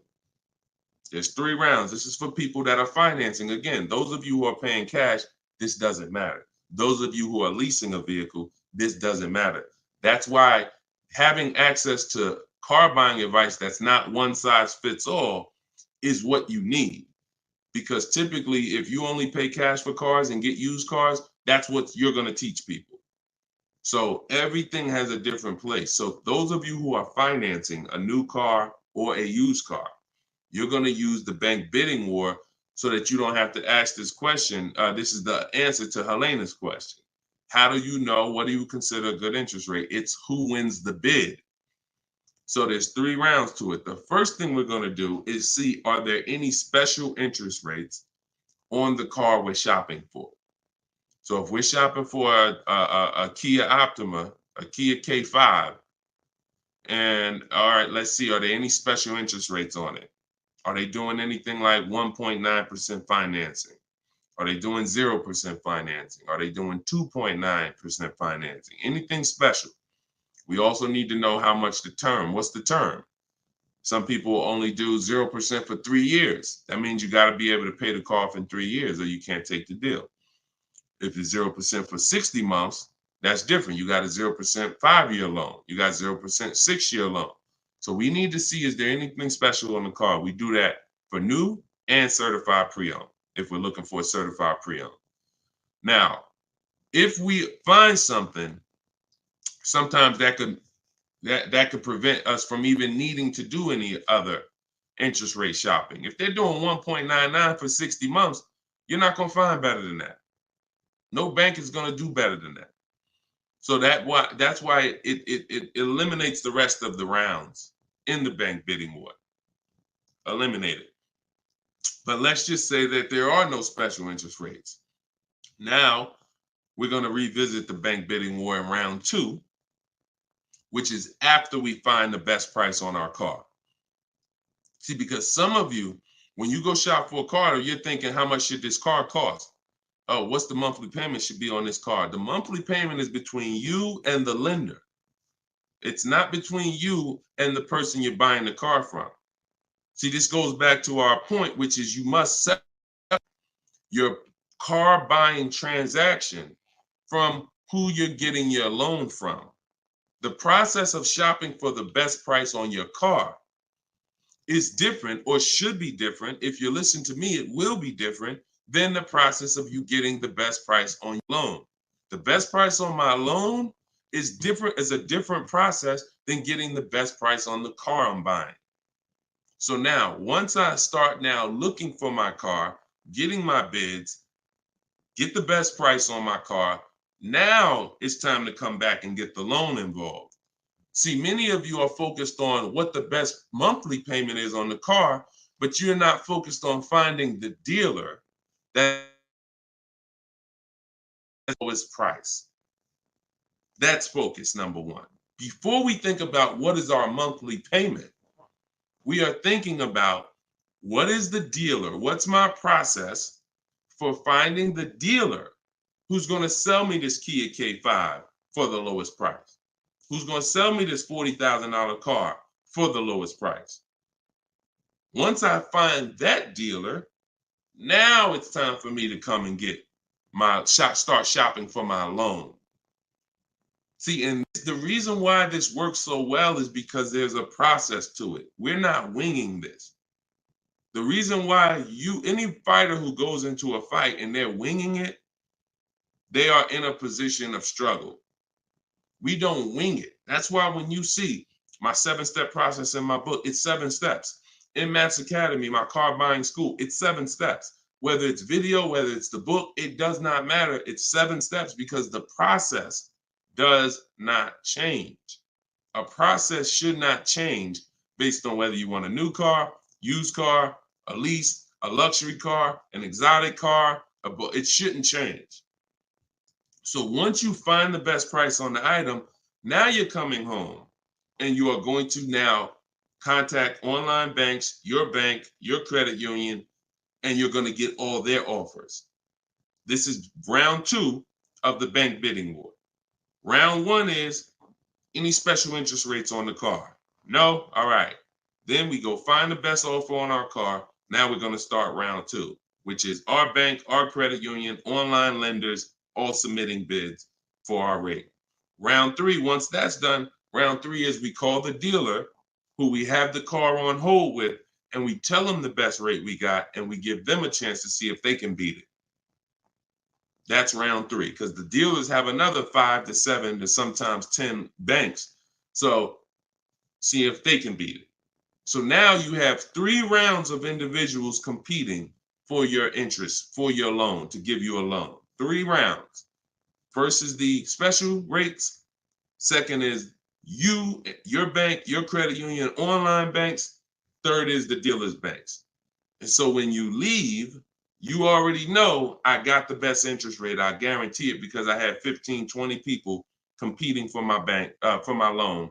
And that if you do that correctly, you are going to see that it weighs on your credit at the end as the same as one hard inquiry. That is what the bank bidding war. When you get my book, I email you a copy of the bank bidding war with it because I haven't merged the bank bidding war into my book yet. That's an update. Yes, that's an update. So all of you who had the book prior, when I update the book, you get the new book. You get the new book. That's another reason why having a digital book is the best way to do this. Because when things change in this game, when websites change, people go out of business, I update the book so that things can stay fresh. That's a beautiful thing about having a digital book. So the banner is on the screen. You guys can go to deshonesbook.com on Facebook or YouTube. You can scan the QR code with your phone because everyone can get your copy for 75% off. You won't pay the normal $97 as long as you get to either my TikTok bio or my Instagram bio before the 30 minutes is up. Okay, that's a great question, though. And what we're doing is we're going a little deeper. I've had tons of shows. We've done tons of streams where I was doing these rapid fire answers. This is episode 17. So what you're going, or 18. So what you're going to see is we're going a little deeper on certain topics as we're led to. So go ahead, Dolan. Next question. 5 though. No, I'm not streaming on Twitch, Matt. Only on Facebook, YouTube, Instagram, and TikTok. This is Lauren over on YouTube. Used your system just last week to lease a new car and got a 2024 Tiguan, great, at 1.1% after getting 6 bids. Now you talking, Lauren. It was the most enjoyable car buying process I've ever had. Thank you. Do we see what let me screenshot this here. This is what we're talking about, Lauren. This is what I am talking about. See, Lauren didn't know me. See, here's how different information changes things. Lauren was just like y'all about a month ago. She didn't have my book because we didn't even release the book. She was just like y'all. She might have didn't even know me. But what? She's an action taker. She got on the stream. She said, look, I like what this guy's talking about. This book is $24. What's the worst I could lose? There got to be something in that book where I could at least make my $25 back. Or even if I paid $97, got to be some tip. One tip in here got to be able to make me at least $100 back. She later finds out she's going to get thousands of dollars in discounts, get a 1.1% lease. Well, what that means is if the car is $40,000, her payment is like $420 on a $40,000 car that people are paying $800 a month for, $700 a month. Her lease is 1.1% of the MSRP. So because she's an action taker, she went forward, she got the book, she used the scripts, she said, I'm done with the old process. I'm willing to unlearn my old way of shopping, and I'm going to relearn this new way to shop. That's why, you understand? That's why it's all about unlearning and relearning. You understand? And she's able to reap the rewards of not just saving the money, but receiving empowerment. Because this is the only way to car shop empowered. You could go negotiate. Not only are you not going to get the money off that we're getting, because if you're negotiating with an 80% dealer, there's no way for you to get these prices. So if you're in a dealer, yeah, they'll take off money for you, but their price was so high to begin with that when they take off the money, you're still higher.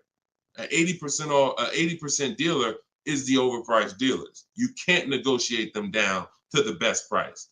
So even if you did that, you still wouldn't have the empowerment of letting the business come to you. See, you're empowered when you're sitting at home and the business is coming to you. You're in control. And the only way to do that is with bids. So congratulations, Lauren. Enjoy your new Volkswagen. Beautiful vehicle. And I'm so glad to hear that you trusted the process and you have reaped the rewards. Congratulations. God bless you. All right, Dolan, go ahead. Throw the next one up. We are live, y'all. This is our Thursday, May 9th, 12 p.m. live stream. So if you don't see the banner over my head, we are live. You can ask your questions. We'll try to get them in the show. Wanda Lopez Smith on TikTok. Leasing companies not allowing third-party buyouts. Yeah, I explained that. If we have a third-party restriction, we're going to sell it to a local dealer. But we still get bids. We still need to get bids from the online car buyers to know if we have equity. If we have equity and we have a third-party restriction, we're going to sell it to a used car. Like if I had a BMW and there's a third-party restriction, I'm selling my BMW to a BMW dealer.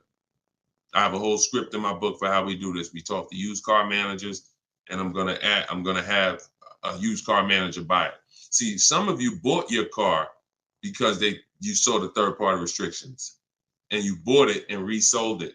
I don't like doing that because when you buy it and resell it, you have taxes, you have fees that you're going to pay. When you sell to a local dealership, sometimes they don't pay the taxes and there's no fees.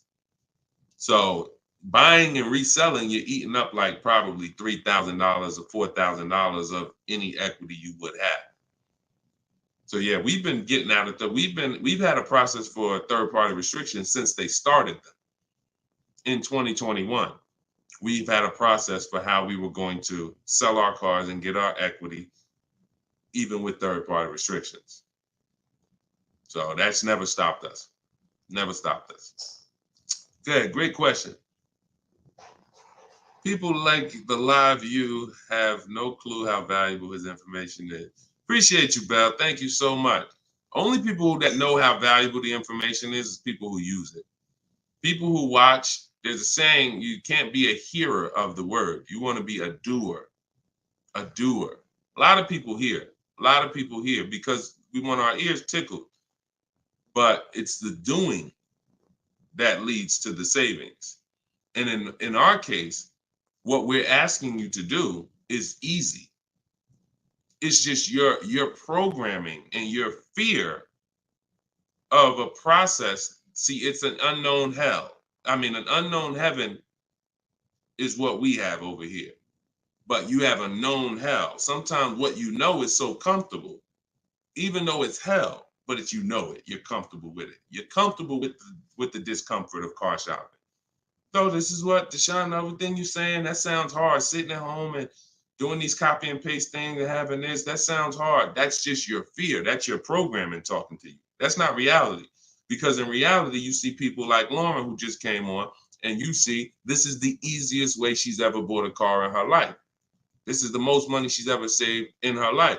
Look, you got people like, look, Matt, happy to share. I've officially graduated. Huge thank you to Deshone, building such a great system, answering all my questions along the way.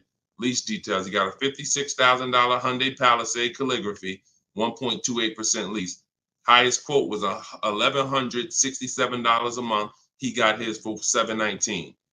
The highest quote he got from an 80% dealer was $1,167 a month. He got his for $719.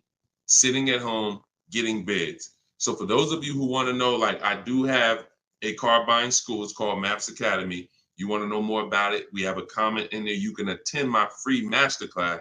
I don't let anybody in my school who has not gone to my masterclass, everything you're doing raw and buying, selling, and leasing cars. So there's a comment in there for the comment section, and we have a link in my bio for you as well, who, if you think, you know what, I want to see about his online buying school. I don't care, because the system that Matt says, Deshone, thank you, Deshone, for building such a great system. The system is the same. So, but you have to be an action taker. And because the system is simple, and it's in video form, and it's in book form, and it's in my free live video, my free streams, you just get it where you could get it. But there's no excuse for sitting at home car shopping the old way anymore when this information is available and it exists and it's 3 years old. This isn't new. We have hundreds of people. You're not oh, let me take a chance and see if this will work. That ship has sailed long time ago. Long time ago, that ship has sailed. But the action takers are going to win, not just the hearers. People listen, oh yeah, this sounds good. Of course it sounds good. But you won't reap the results until you become an action taker on the information. Okay, so those of you who want the book, it's in my TikTok bio, it's in my Instagram bio. You'll have access to these strategies for the rest of your life. All right, Dolan, shoot the next question up. We got some great questions coming in today. This is our Thursday, May 9th live show. So we are live right now. It's our 12 p.m. stream. Melanie from TikTok, what do you recommend for a young adult that is first-time car buyer that has no credit? I would recommend you save up. You get something that we call a smart car. That's not one of those little cars that you heard. It stands for saving money at the right time. I got a car that's my point A to point B car because I work from home. I got a car. It was literally $4,000. I got it from a grandfather over in South Orange. He was 98 years old, and he still drove until he couldn't drive anymore. Car had 72,000 miles on it, and I got it for $3,750. Literally, it was I got it a year ago, so that was it was an 08 Pontiac G6, 70,000 miles. And that's something that I drive from point A to point B whenever I want to do my run. Because again, I work from home. Most times we take the truck, but if my wife's out, I'll take the car. But I didn't need to spend $10,000, $15,000, $20,000 on a car that I'm driving twice a week. So what I would tell you for you is, if you need transportation, you want to get it reliably, save up some money, get yourself a private party sale on Facebook, pick it up for a couple grand, but you have to be diligent. You want to find it from an owner. You want to find it from an owner who's not driving too much, who maybe they got a second or third car in the family, and that you don't want to deal with these dealers on Facebook Marketplace perpetrating as owners. The owners know the history of the car. They've had it for the last 8-10 years. You want somebody that can tell you, yeah, my little son, this is where Jeremy took the car one day. He was driving to the grocery store. He backed into a car over there right here. You want a person who knows that, not a dealer who just picked up the car and now they're trying to sell it to you for $2, $3, $4 grand. So that's what I would be doing. I would be getting me a very reliable, inexpensive car that I can actually get to work with, make more money. And then once I make money, I will be choosing whether I'm buying or leasing based on if I'm going to keep the car for 8 more years. Whenever you get into spending real money on cars, over 12, 15 grand, this is when you start wanting to ask yourself, am I going to keep this car 8 years or not? Because once you get these cars and build up your credit, Melanie, another thing you should be doing is getting a credit card, not using it, pay it off every month, spend $20 on it, pay it off so you can get your credit up to a 700 score. You could be at a 700 score lightning fast before the next 12 months. So now what you want is you want a car to drive, get you to where you're going, but then you want to be building your credit now. So now when you're like, okay, I got a job, I'm making money, I want to get me a different car. Am I going to buy it or lease it? And if you're not keeping it 8 years, you want to go for the lease so that you could drive a brand new car for pennies on the dollar, as long as you keep following what we're teaching and getting great lease deals. But if you're keeping the car for 8 or more years, then you would go and you would buy a car, not lease it. But in order to do that, you want to set yourself up and get yourself up to a 700 credit score. So you should follow somebody like Shonda Martin. She's on all the platforms. Shonda Martin, this young lady is a guru when it comes to credit. She does a lot of live streams, a lot of Q&As, just like me.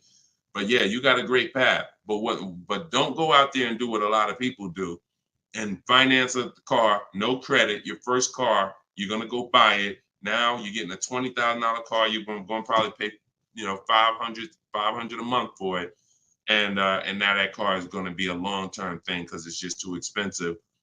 And you just don't follow the traditional route is what I would tell you. All right, I'm glad. It's my daughter. She has a full-time job and now searching for a car. Okay, perfect, Melanie. I think that's a great plan. Because the thing about that car that you're going to get for Facebook Marketplace is whenever she decides that she's ready to finance or lease a car, she can sell that car and get all her money back. If she finds a great car on Facebook Marketplace for $4,000, $5,000, you guys can sell that car and get the whole $4,000 or $5,000 back. You'll get 80-90% of it back. And I like to get whenever it's going to be a short-term thing, I don't want a car where it's going to be a burden to me later. We want to get a car that does the job now. I know with this Pontiac, whenever I choose to sell it, because I'm actually going to get a car. I've been waiting to get a vehicle that I want for a number of years. And when I do go get that, I'll sell this one, but I'll get everything back that I spent on that car. I'll get it back. So it's just strategic. It's a great way to move when you know these cars are not costing you money. You're breaking even on them, and it's just great. So that's what I would say, Melanie. That's what I would do for my own daughter. Okay, go ahead, Dolan. Shoot the next one up. We are live, y'all. We're going to try to get through as many as we can in the show. Type your questions. This is our Thursday, May 9th show, our 12 p.m. broadcast. So, Sir Francis on YouTube. What's the best source for an accurate valuation to determine if purchasing a used car is a good idea? I don't go by that. The only way purchasing a used car is a good idea for me is if we're keeping it at least 8 years. That's it. If you're not keeping it at least 8, are you keeping the vehicle at least 8 years?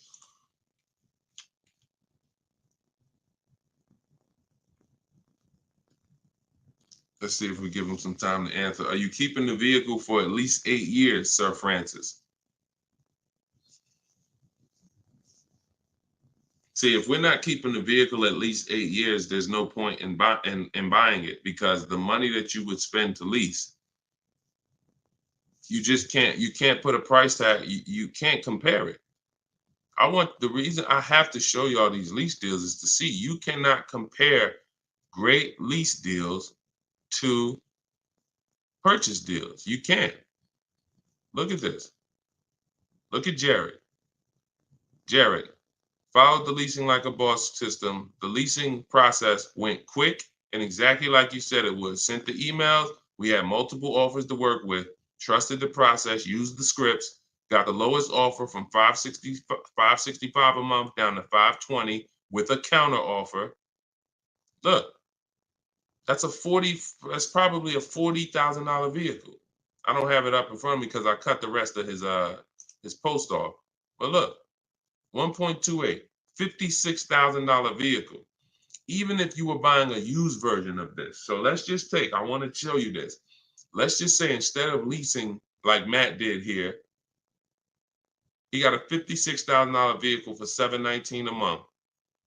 We already know with $1,000 every, with $100 a month on every $5,000, this $56,000 vehicle is about $1,100 a month.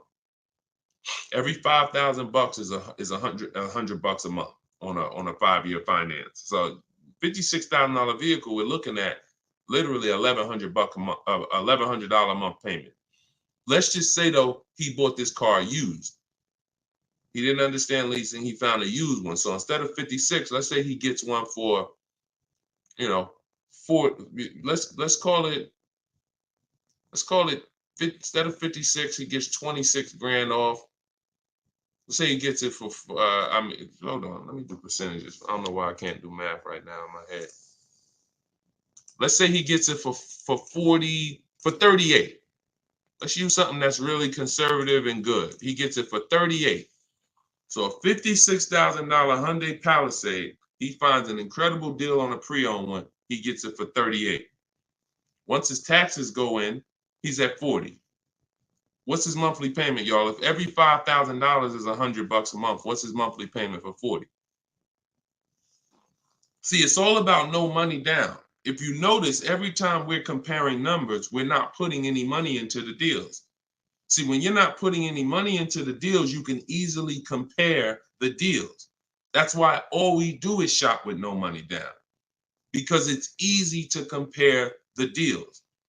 In my book is No Money Down Mastery. You're going to find every strategy I teach you doesn't involve money.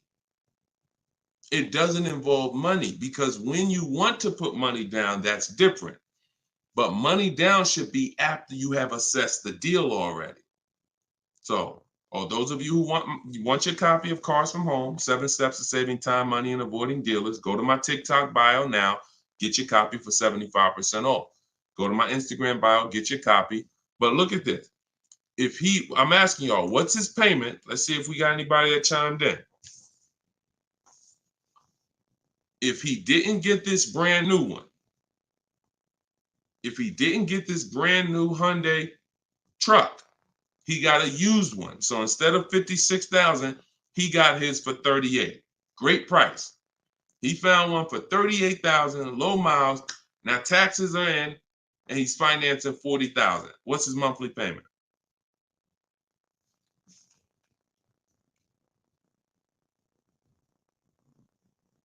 Anybody do the math? Every 5,000 bucks. Well, I'm gonna tell y'all now. Okay, y'all taking a little long. It's 800 a month. Thank you, Derek. Thank you, Derek, on Facebook. 800 a month. So let's look at that. Matt drove off $719 a month, no money out of pocket. Brand new 2024, never been driven, new car smell, fresh out the plastic, $719 a month. Same person who bought that car because they didn't understand leasing, they're paying $1,100 a month. Now there happens to be another one just like it, but it's a 4-year-old one, and it's $38,000, and someone else gets that, and they're paying $800 a month. Do you see how much money those who don't teach you about leasing have cost you? Do you see how much money listening to those who don't understand leasing has cost you? Big money. So I'm either driving a used car and I'm paying more than the guy who got the brand new one. Or I'm driving a brand new one just like him and I'm paying $400, $500, $600 more than what he's paying because I bought the car. Now, when do the people who buy win? When do they win? 8 years down the road. 8 years down the road. See, because when you buy your car and you pay it off, see, the person who leases is not worried about depreciation. That's the car going down in value like this. The person who leases is not worried about depreciation. They've already beat it because their lease payment is so low. Their lease payment is so low, they're paying less than what the car's normal depreciation would be. So they beat it with a great lease deal. Now, the people who own the car they're not going to beat it because they own it. So any depreciation is coming against their actual car. If they could have sold the car today for 30, next year it's only worth 25, they lost $5,000. If you were going to sell your car today for 20 and then a tree branch falls on it, is it worth 20 tomorrow? Even when you fix it, run it through your insurance. Hey, I'm coming to get my 20. No, a tree branch fell on the vehicle. It's worth probably 18 now. This is depreciation. So the only way you're going to avoid that is through long-term ownership, because eventually, like I talked about earlier in the stream, you get to the point where your car is only losing a little bit of value each year. Only to this year it's worth 10, next year it's worth 95. In another year it's worth 9,000. That doesn't happen until you have kept the car 9, 10, 11 years. So if you're not keeping your cars that long, you're losing thousands of dollars not leasing, as I just illustrated with those 3 examples. Okay? So this doesn't change. I don't care whether it's Lamborghinis. I don't care whether it's Rolls Royces. The principles do not change. Derek on Facebook.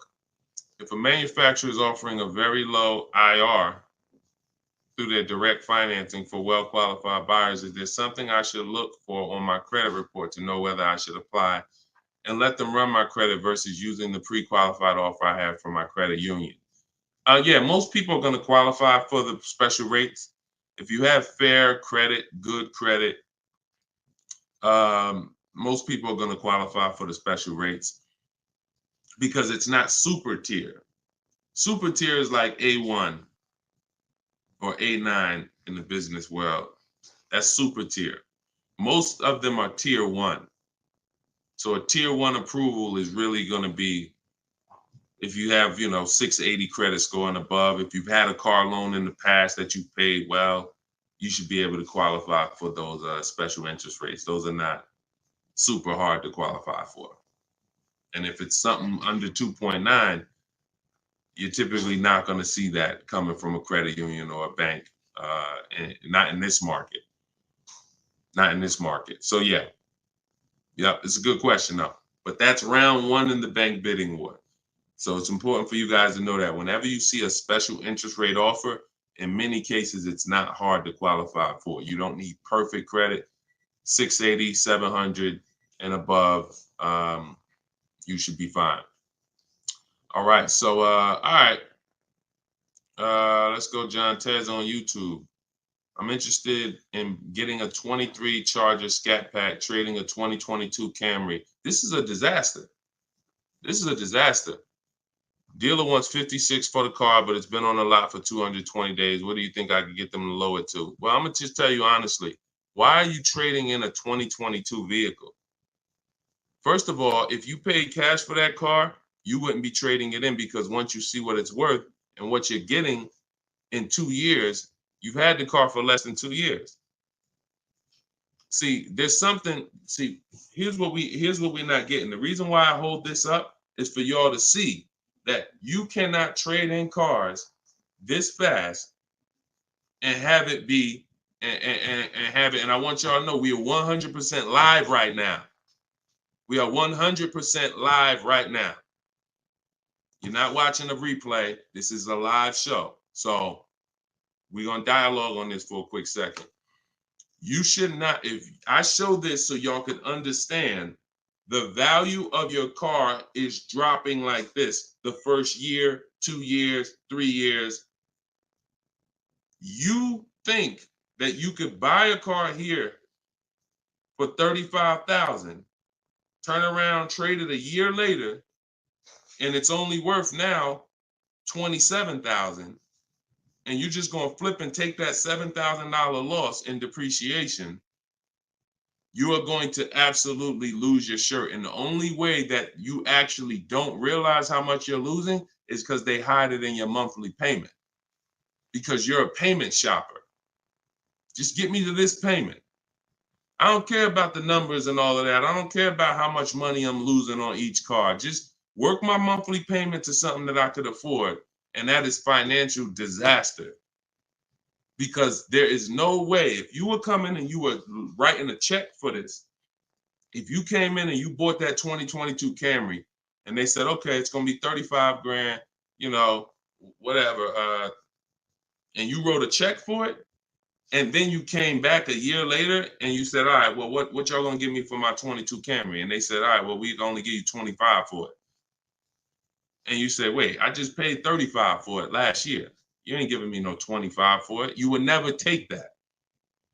But payment buyers take those deals all the time, because what they do is they give you the same 25, but when they finance it and stretch the loan out, they're like, see, and your new monthly payment is only $50 more than your old car. And you like, man, this sounds like a good deal. It's a horrible deal. It's not even a deal. It's a horrible offer, but you're not trained to see it. So whenever I see somebody who's switching from cars that are less than 2 years old to a brand new car, you're not talking about leasing it. So you're still in the mindset of, oh, I could buy cars, switch them, buy cars, switch them, buy cars, switch them. You absolutely are losing thousands of dollars on every single car you buy. So if I wanted to do what you were doing, replace my 2022 Camry with a Charger Scat Pack, and first you're buying another pre-owned one too. You're buying another pre-owned one. So you're asking, all right, I want to replace this 2-year-old pre-owned car that I got, and then I want to buy another pre-owned car and replace that one. But you're not looking at the fact that the 1-year-old Scat Pack you're trying to find is so rare. When you find it, you're most likely going to overpay for it, because who has 1-year-old Scat Packs? Who has 1-year-old Dodge Charger Scat Packs? How would that vehicle even end up on a dealer's lot? You only get the cars on dealers' lots one of two ways. The dealer has to buy them from auction, or buy them from one of their customers, or at the end of a lease, the person returns the car. So people are not usually trading in a 1-year-old car. So if it has been on the dealer's lot, maybe it's because it's a leftover model. And if it's a leftover model, you don't have anything to compare it to see how much you should be saving. So what I would be doing is, before I buy a 1-year-old Scat Pack, I would see what's the market on a brand new one. This is so important. This is so important, because this is financial intelligence. Look at this. If I would have walked in, this is Sean. Sean got an F-150 Lightning, $73,000 vehicle. He ended up saving $20,000 on the vehicle. Brand new one. Same thing with Kimberly. She got a Maserati. You can see here, what does it say? Total savings, $20,700. 2023 Maserati Greco, $86,000 vehicle. They took off $20,700. That's the new one. So what happens if she would have bought a used one, 1 year old, and she saved 20 grand? She might have thought that was a great deal. Man, I got a 1-year-old Maserati. They took off 20 grand for me. Not if she didn't know that on a brand new one, she could have got 20 grand off. So whenever you're buying a car that new, you need to know what the brand new market is to know, all right, if I can save 10 grand off a brand new one, then how much should I save off the 1-year-old? I should save a lot more than that. See, and you have a lot of things that you moving in a way that I would tell you need a system, because it's hard for me to explain to you everything you are doing and a way you're approaching this, how you're going to overpay by thousands and thousands of dollars. You haven't talked about leasing versus buying. You're not talking about shopping for cars in a way where you can actually see multiple offers. You're talking about buying a 1-year-old pre-owned car without looking at what the market is. How do I know a good deal on a 1-year-old one? There's not enough vehicles out there for you to know a good deal on a 1-year-old, which means the only way I'm going to know a good deal on a 1-year-old one is I need to know what a good deal is on a new one. And if a good deal on a new one saves me 15 grand, then that means on a 1-year-old one, I need to save like 20 to 25. There's not enough vehicles for you to do that. So you should really be looking at following a system, learning about leasing versus buying. Are you keeping the next car 8 years or not? If you're not keeping the next car 8 years, you shouldn't be buying, you should be leasing. Because I don't care what you get the price for on the Scat Pack, you are gonna overspend compared to someone who goes and leases their Scat Pack and gets a great deal on it. So we got to slow down and look. Most times we're approaching car buying like grocery shopping. We trying to get our car deal done the same time as a grocery shopping visit. 2 hours, 3 hours. We're at the grocery store more than we're planning our car purchase. And the only way you're going to save money is to take your car buying process seriously. If it's just like, nah, Deshone, it ain't that big of a deal, then go ahead and go give them 15, 20 grand. But I tell you what, somebody like me, somebody who's listening to me, who getting the same car that you're getting, and they say, man, so funny, Deshone, I'm in the same position as that person is in.